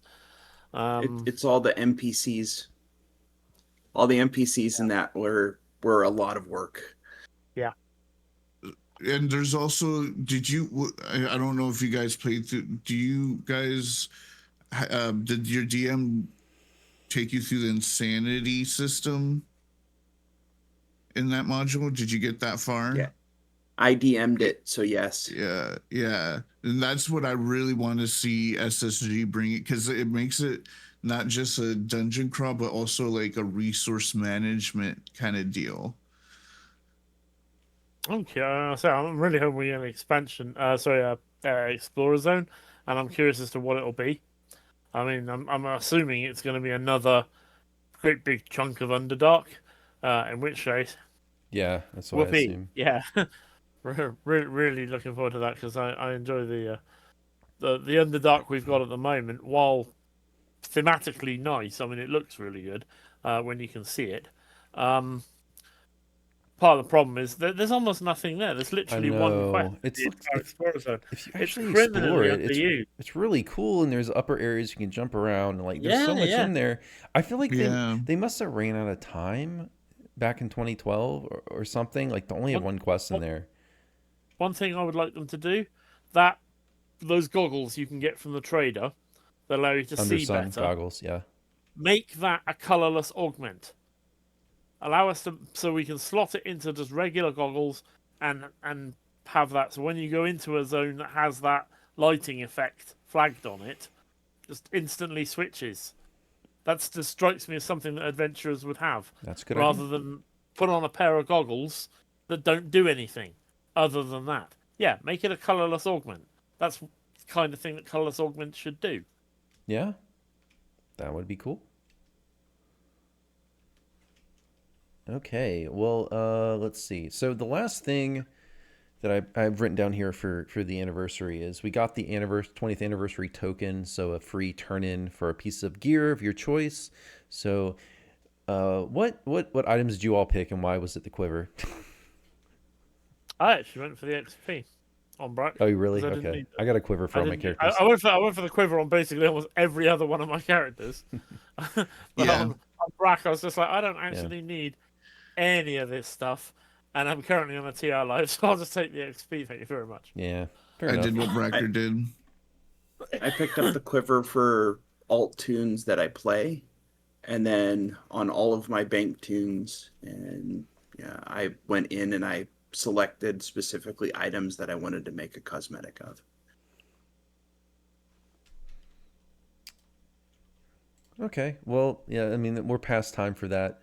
There's also the Arcane Trickster was also free during the anniversary, but now we've gone past that as well. So you will have to VIP sub or buy it in the store.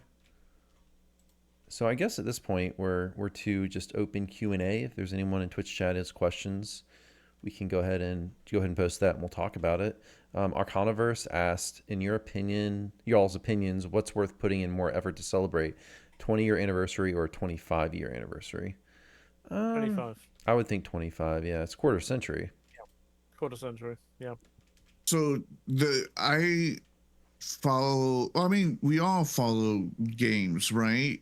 And so one of the game companies I follow is Pokemon, right? And they made a big hoopla off of 20, 25th, and 30th.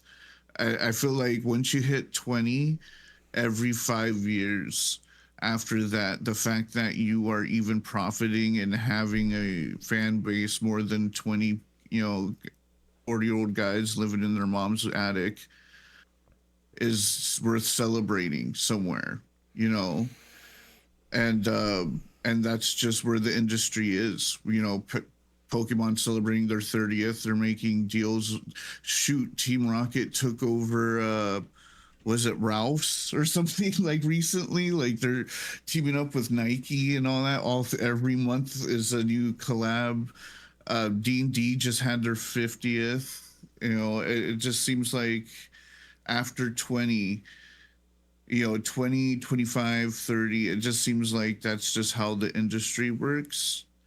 Honestly, I feel like every 10 should be enough, but I feel like at this point, the fact that DDO is around this long and this pumping, the fact that you know, we still have podcasts this kicking, and we're so passionate about it. Like each one of us is itching at the tongue to say an opinion about this game. That's 20 free. That's something to celebrate. And in 5 years, it's something big to celebrate. And in 30 years, a game like this, we're still itching at the tip to talk about it. That's something to celebrate. And the dev should, you know, flaunt it at these milestones, just like any other game, just like Mario, just like Sonic, just like any of them. We have a kobold mascot too, baby. Yeah, very, very, very few games make it to this age. And DDO is still going strong. Mm-hmm. Right. It's originally based on 3.5, the best version of Dungeons and Dragons rules. I'll fight anyone on that.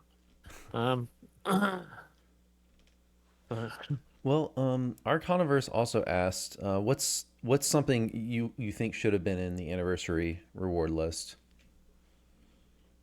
Ooh.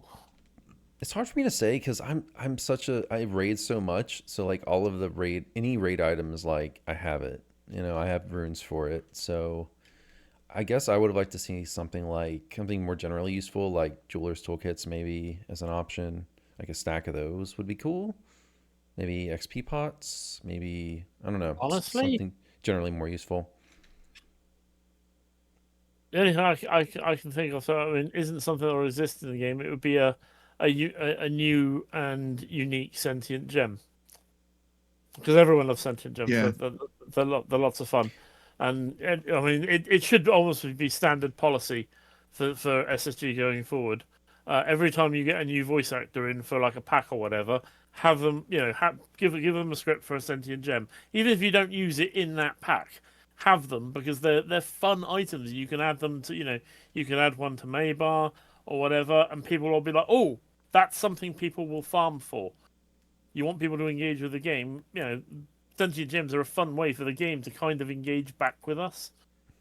So yeah, make that part of a standard contract with a voice actor. Is like, yeah, do a sentient gem.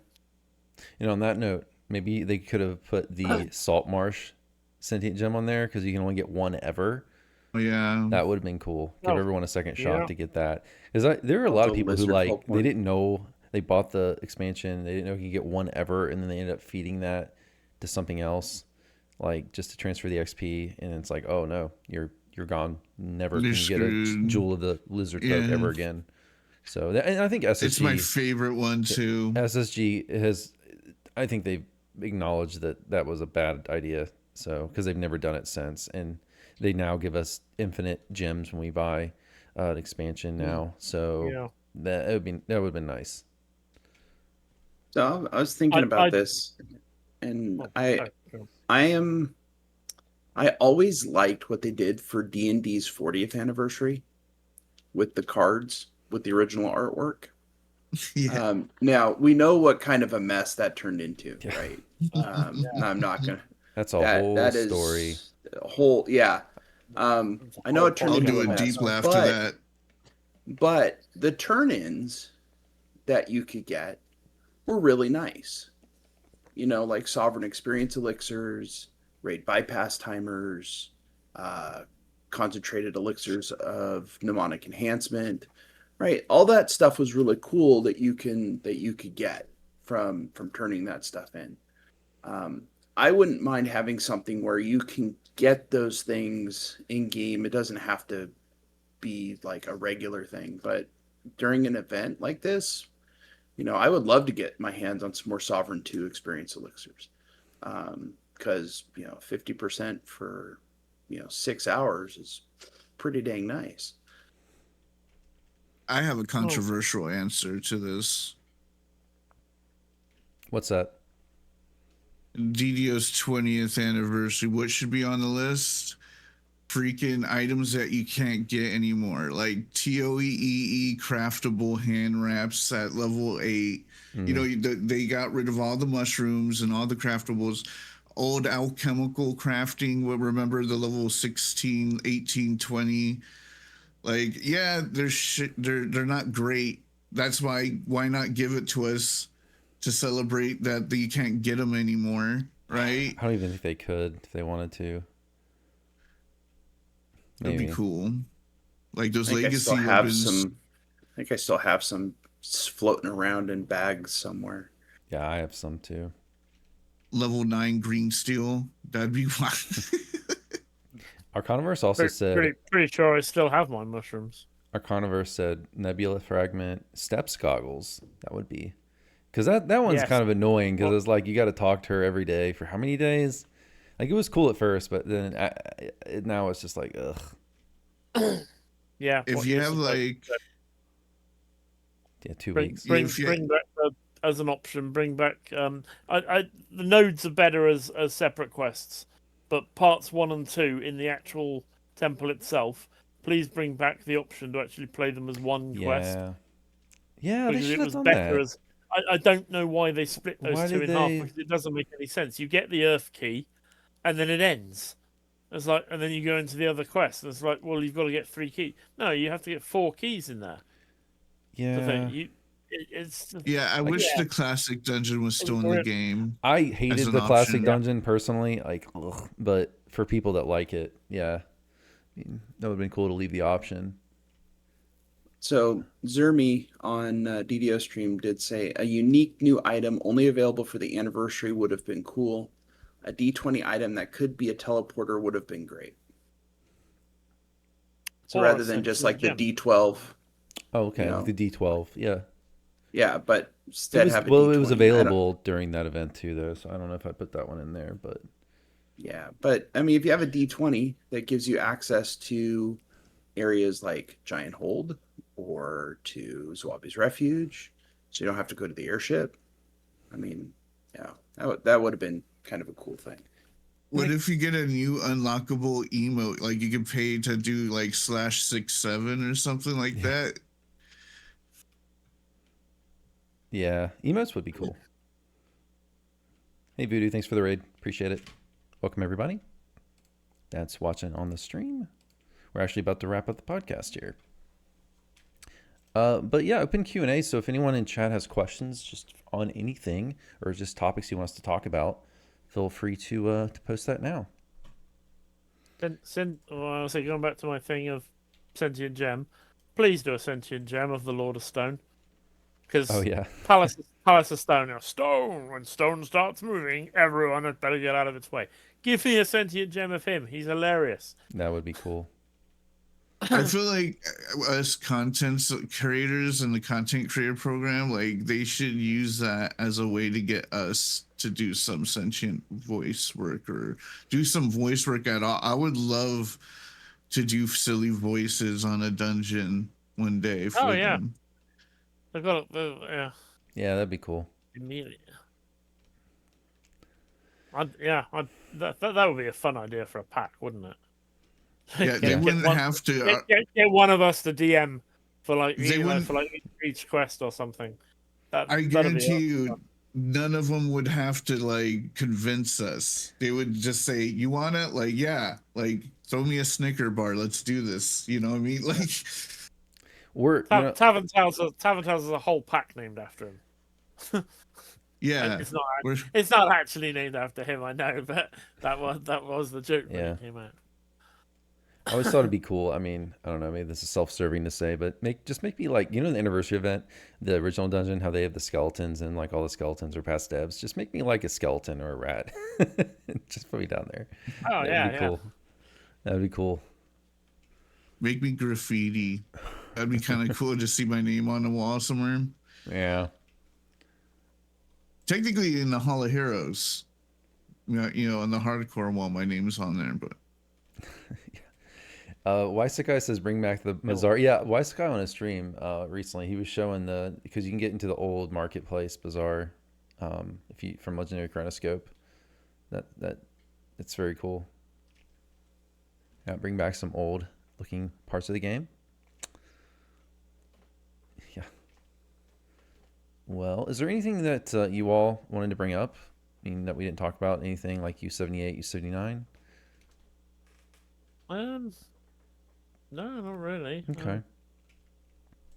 Well, so I'm assuming in the next week or two we're going to start seeing previews on Lamania for Durgar and whatever iconic is coming with Durgar. Yeah, I think Very pre-purchase. much, really looking forward to that. Yeah, pre-purchase. You think would be announced? We're not too far away from that. Well, Yep. yeah.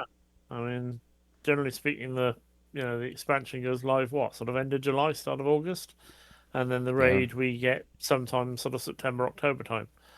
Pre-purchase is usually a month ahead, and then we'll have previews for that. So, we're getting there. Yeah, month 6 weeks ahead. I mean, we're into the second week of May now already. So it's previews are got to be coming pretty soon. I'm stoked to see it. I think the iconic has a chance, but I could be totally wrong. I'm just throwing it out there. Forgotten Realms Drow. Heroic Duergar, iconic, Forgotten Realms Drow. So that way we have an Eberron Drow, heroic, iconic, Forgotten Realms Drow. Oh, you mean for the? No, I think they've always done the same race. I mean, variants of the same race for the iconic and the base, right? So we already know it's Duergar, so it's got to be Duergar iconic, I would think. I mean, it's possible. They can throw. They changed up the recipe before. The last variant race that they were going to come out was going to be Forgotten Realms Drow, but they end up not doing that. Well, and then they stopped doing variant races for years. The other thing with that is I think they know the players don't want another elf. Drow are getting redone in Q4 anyway. Yeah. But that could be part of it, right? When that happens, hopefully they'll get rid of the 32-point penalty, or the 32-point limit penalty, because at the moment they can only go to 32-point build, not 36, and I don't see any real reason for that. Races that have come in after Drow, like Dampier, Eladrin, are arguably as powerful, if not more so. There's no reason for that 4-point penalty, so get rid of it, and make the Drow look more smexier while you're at it. So Troggy says he wants for a sentient jewel. He wants a Storm Reaver sentient jewel from someone who's a heavy smoker to do the voice acting. And then Arcaniverse, we were kind of talking about. He asked, "What do we think the new iconic class will be?" I don't know. Artificer maybe. That would fit with Durgar. Durgar's because I don't think they'll do Barbarian. Are like heavy that. Industry and such. The Durgar of like Gracklstug and such in the realms, and Out of the Abyss is ostensibly set in the realms. Yeah, that's my guess. They are very big on Industry. They have trains and such. Yeah, because what else could it be? It's not going to be Barbarian. Dark Hunter. I mean, the obvious one to go for with a dwarf is Battle Rager, but that doesn't fit. Durgar don't have Battle Ragers. It's a hill mountain dwarf thing in the realms. Brunor's people have Battle Ragers and such, but the Durgar don't. And we already have a Barbarian iconic, so Artificer They've done archetype iconics now, so Dark Hunter might be on the table too. Duergar Dark Hunter, if they do, that has to do with the Underdark. They get Underdark vision. Yeah, the only issue with like Arcaniverse brought this up, like Artificer or something, because has there been any iconics for classes that are paid? Chaosmancer, Wild Mage, archetype that was a paid archetype. That's on a freebie. Okay. Is it? I don't know, because I know I got it through the expansion. So yeah. So that's not free. Yeah. So they could do Artificer. They could do anything, because the Chaosmancer was like an archetype is paid, so that now any iconic can be mated with any class, anything. So it's like double pay. It's like double paywall if it was Artificer, because you have to buy like the Durgar iconic, and then you have to buy Artificer if you don't. I mean, you probably get Artificer. You can unlock it too with Caneth Favor. They'd just make it a bundle in the store, wouldn't they? Yeah. They would probably just include it. sensible thing to do. Just bundle it in. Yep. That's what they did with Chaos Mancer. There's a bundle in the Yeah. store. Yeah. They've been there. They can do that. So Society of Variety says they'd like to see a Militia gym. Yeah. I've said this before on the podcast, but if they want to make money, make a Militia coffer. It would everyone would buy it. I'm honestly surprised they don't have someone just constantly making cosmetics. I know. Nobody wants to turn up to a quest looking the same as anyone else. That's like a basic human thing. So I mean, like we have, thing for quivers instead of cloaks, and there's also like sword and shield on the back, and 2 swords on the back. Or a loot. We see it, or like just a backpack or a spell book or something. We see these on NPCs. Give us the option to buy them in store. Put each one in the store with like 10 different colors, or the ability to take one of them, take an item that has like, let's say, dragon scale pattern on it, into a crafting altar, pull the lever, crunch the 2, and you get a quiver with red dragon scale. Yeah, I know. I don't do that. I always felt like SSG doesn't monetize cosmetics nearly enough because I don't understand like for example, the anniversary cloak they gave us for free. Why would you not just take that cloak and just make like 5 different color variations and put it in the store? Like anytime you give something away, make other color variations, give it away. Like you're the dragon, we all got the blue dragon wings, right? They could have just make 5, 6, 7 color variations and sell them in the store. I don't understand. Why would you? Yeah. You get the blue one for free. If you want to buy a different color, you can buy it. Like how hard is it? Maybe it's hard. I don't know. Is it hard to change the color? Does it take that long to just change it from blue to orange? Golden. I mean, I wouldn't think that would be hard. Like never make it hard for your customers to give you money. Like it seems like so little dev time or artist hours for the money. I mean, the accountant in me would want to see the finances and see what is selling in the store. I mean, maybe they don't think enough is selling in the store for it to be worth it, but I just can't imagine it wouldn't be worth it. It could not take that long. Maybe I'm wrong, but I just don't see why. Maybe just do color swaps. Anytime you give something away, make a color variation, put it in the store. If they're outsourcing to a guy at Fiverr or something, and he charges per color swap, maybe that would be a little too much for them. I think that their monetization has been tied to the patrons' coffers for the cosmetics. That's what they've kind of hitched their cart to. I would love to see. We haven't seen one of those for a while now. When was the last one of them? Midnight Wing, which was February? February? Yeah. February? It came out with a few back to back. It should be time for one of those. The mountain, the one with the wolf mount, and then the raven one came out like in the last 3 months of each other. I think Northwind came out in December, January, and then Nightwing came out, and I think in February. Yeah, and we've been seeing one almost basically every quarter, so we should see one of those very soon. Okay, I'm just looking through chat here to see if there's any other questions. Oh, okay. I'm looking through DDO chat real quick. Yeah. Somebody asked if do they sell permanent hirelings except as part of expansion pack or expansion bundles? Most of them are through expansions. The only permanent ones are Eliari. Who else? Yeah, the starter pack. Yeah. I can't think of any other ones off the top of my head. Yeah, it's and been they asked forever. if Froggo was available in the DDO point. For DDO points, no. You have to buy the actual expansion. Saltmarsh.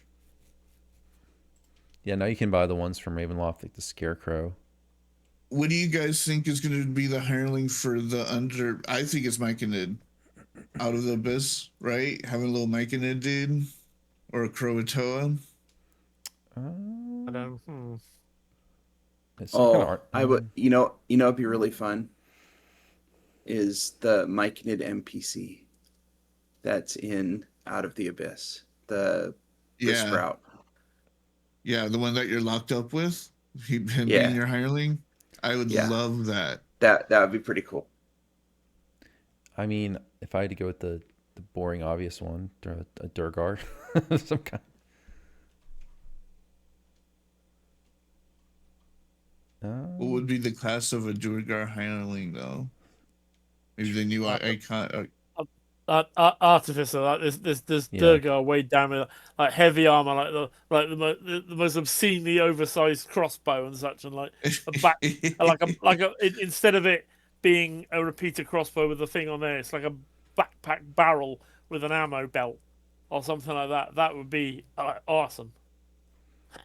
That's totally something that the Durgar would invent and use. Yeah. So Arcana. Freaking just a heavy repeater. This massive crossbow, like, repeater crossbow the size of a great crossbow or something. It's enormous on him. Like I say he's got like a barrel full of ammo, and like an ammo belt to it. Just If it's an artificer, they could make it trap as well. Yuan-Ti would actually be a good one. Yeah, That'd be sweet. Yuan-Ti hireling. Yeah. Purple worm hireling.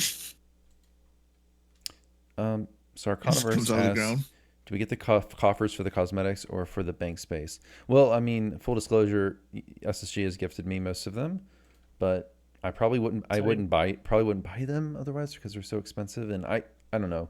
I don't really care that much about the cosmetics of the bank space. I would probably buy one or two if I was spending my own money, but not every single one. But there's a few cosmetics I don't know. I would say it's pretty much equal cosmetics versus bank space, but they're both very nice. If I didn't get them automatically, I would only get them for the bank space. Personally, because I'm broke. I would probably pick like one that I really like, cosmetics, and just mostly just use that one. I tend to like the weapon cosmetics and the auras for the weapons. That tends to be what I gravitate to with the coffers. Yeah, I like the weapon auras. I've got the ones from Black Flame. Oh, what was it? Yeah, the Lord Soth sort of inspired one. Yeah, they're kind of the only source for that. Black Rose. I've got those on my my purple blades. That sort of glowing purple fire. They're really nice. There's only like one you can get from the Feywild favorite rewards. There's a bunch from the expansion bundles, but really these coffers are the only way to get some of these weapon auras. They don't really make them for anything else these days. I know you can buy. There's probably going to be one in the expansion. You can buy some auras in the store. I'm not sure which ones are available, but you can buy some. Totally agree with Troggy Trog. Yeah, give me Hank's energy bow from the old D&D cartoon. No, I want that mall in the second Lord's March chain, the mall with the blade barrier on it. That thing's so cool. I've been wanting. Oh that. yeah. Oh, yeah. General Tagarist's hammer. Yeah, with a little blade barrier. Yeah, that's quite cool. All right. Well, unless I'm not seeing any more questions, so unless there's something you all wanted to bring up, I think we'll go ahead and wrap things up. Yep. It's been fun. Yeah, it's been fun, It's guys. been great. Good chat. Brackert, you guys want to go around the table and just plug your stuff, like your YouTube channels, Twitch streams, whatever else you're doing, guild website, whatever you got? Twitch.tv/Brackart, DDO 5 nights a week, painting miniatures and such on the weekends. And so I'm currently painting the Demon Lords that are going to feature in this summer's DDO expansion and raffling them off to my viewers. So there we go. Okay, Nomad, anything you want to plug? Twitch.tv/NomadDog. Usually stream at Wednesdays and Friday nights, starting 6:30 p.m. Hawaii time, 9:30 Pacific, 12:30 a.m. Eastern, which will change in November when we go back to the other time thing, since I don't change my time zone. And then I also do stream on Sundays on DDO Stream, usually starting at 2 p.m. Eastern. A little bit different today because we started a little bit early for the podcast, so I appreciate Cordovan giving me the permission to do that and be able to co-stream with Axel for this. Occasionally put out YouTube videos at youtube.com/@nomaddoggaming. I'll probably be having a few videos going up here pretty soon. But I appreciate it, Axel. It's always fun. And thank you guys, all of you, for taking thank time out of your Sundays. I know it's a big Thank you for ask, the so invite. I'm very appreciative always. And Nimbin, do you want to plug some things? No, yeah, of course. I'm Nimvin. You can find me at twitch.tv/Nimvin. And you can also catch me on Voodoo Spice's show at twitch.tv/Voodoo Spice. All right, and I want to say thank you to two Patreon supporters I had, Brian Rasmussen and Vaclav Snyder. That'll be it for the podcast today, guys. Thanks everyone that was here live to tune in. Always appreciate that. And if you are watching on or listening on the YouTube or Spotify side, if you ever get a chance to tune in live, I always encourage you all to do that, because we can have open Q&A and discussions and all that stuff. But for anyone who doesn't know, you can find this podcast on YouTube, Axelcast, or you can listen to it on Spotify. You can go on Spotify and find it there as well. All right, guys. Well, I will see you next time for the podcast. See you guys later.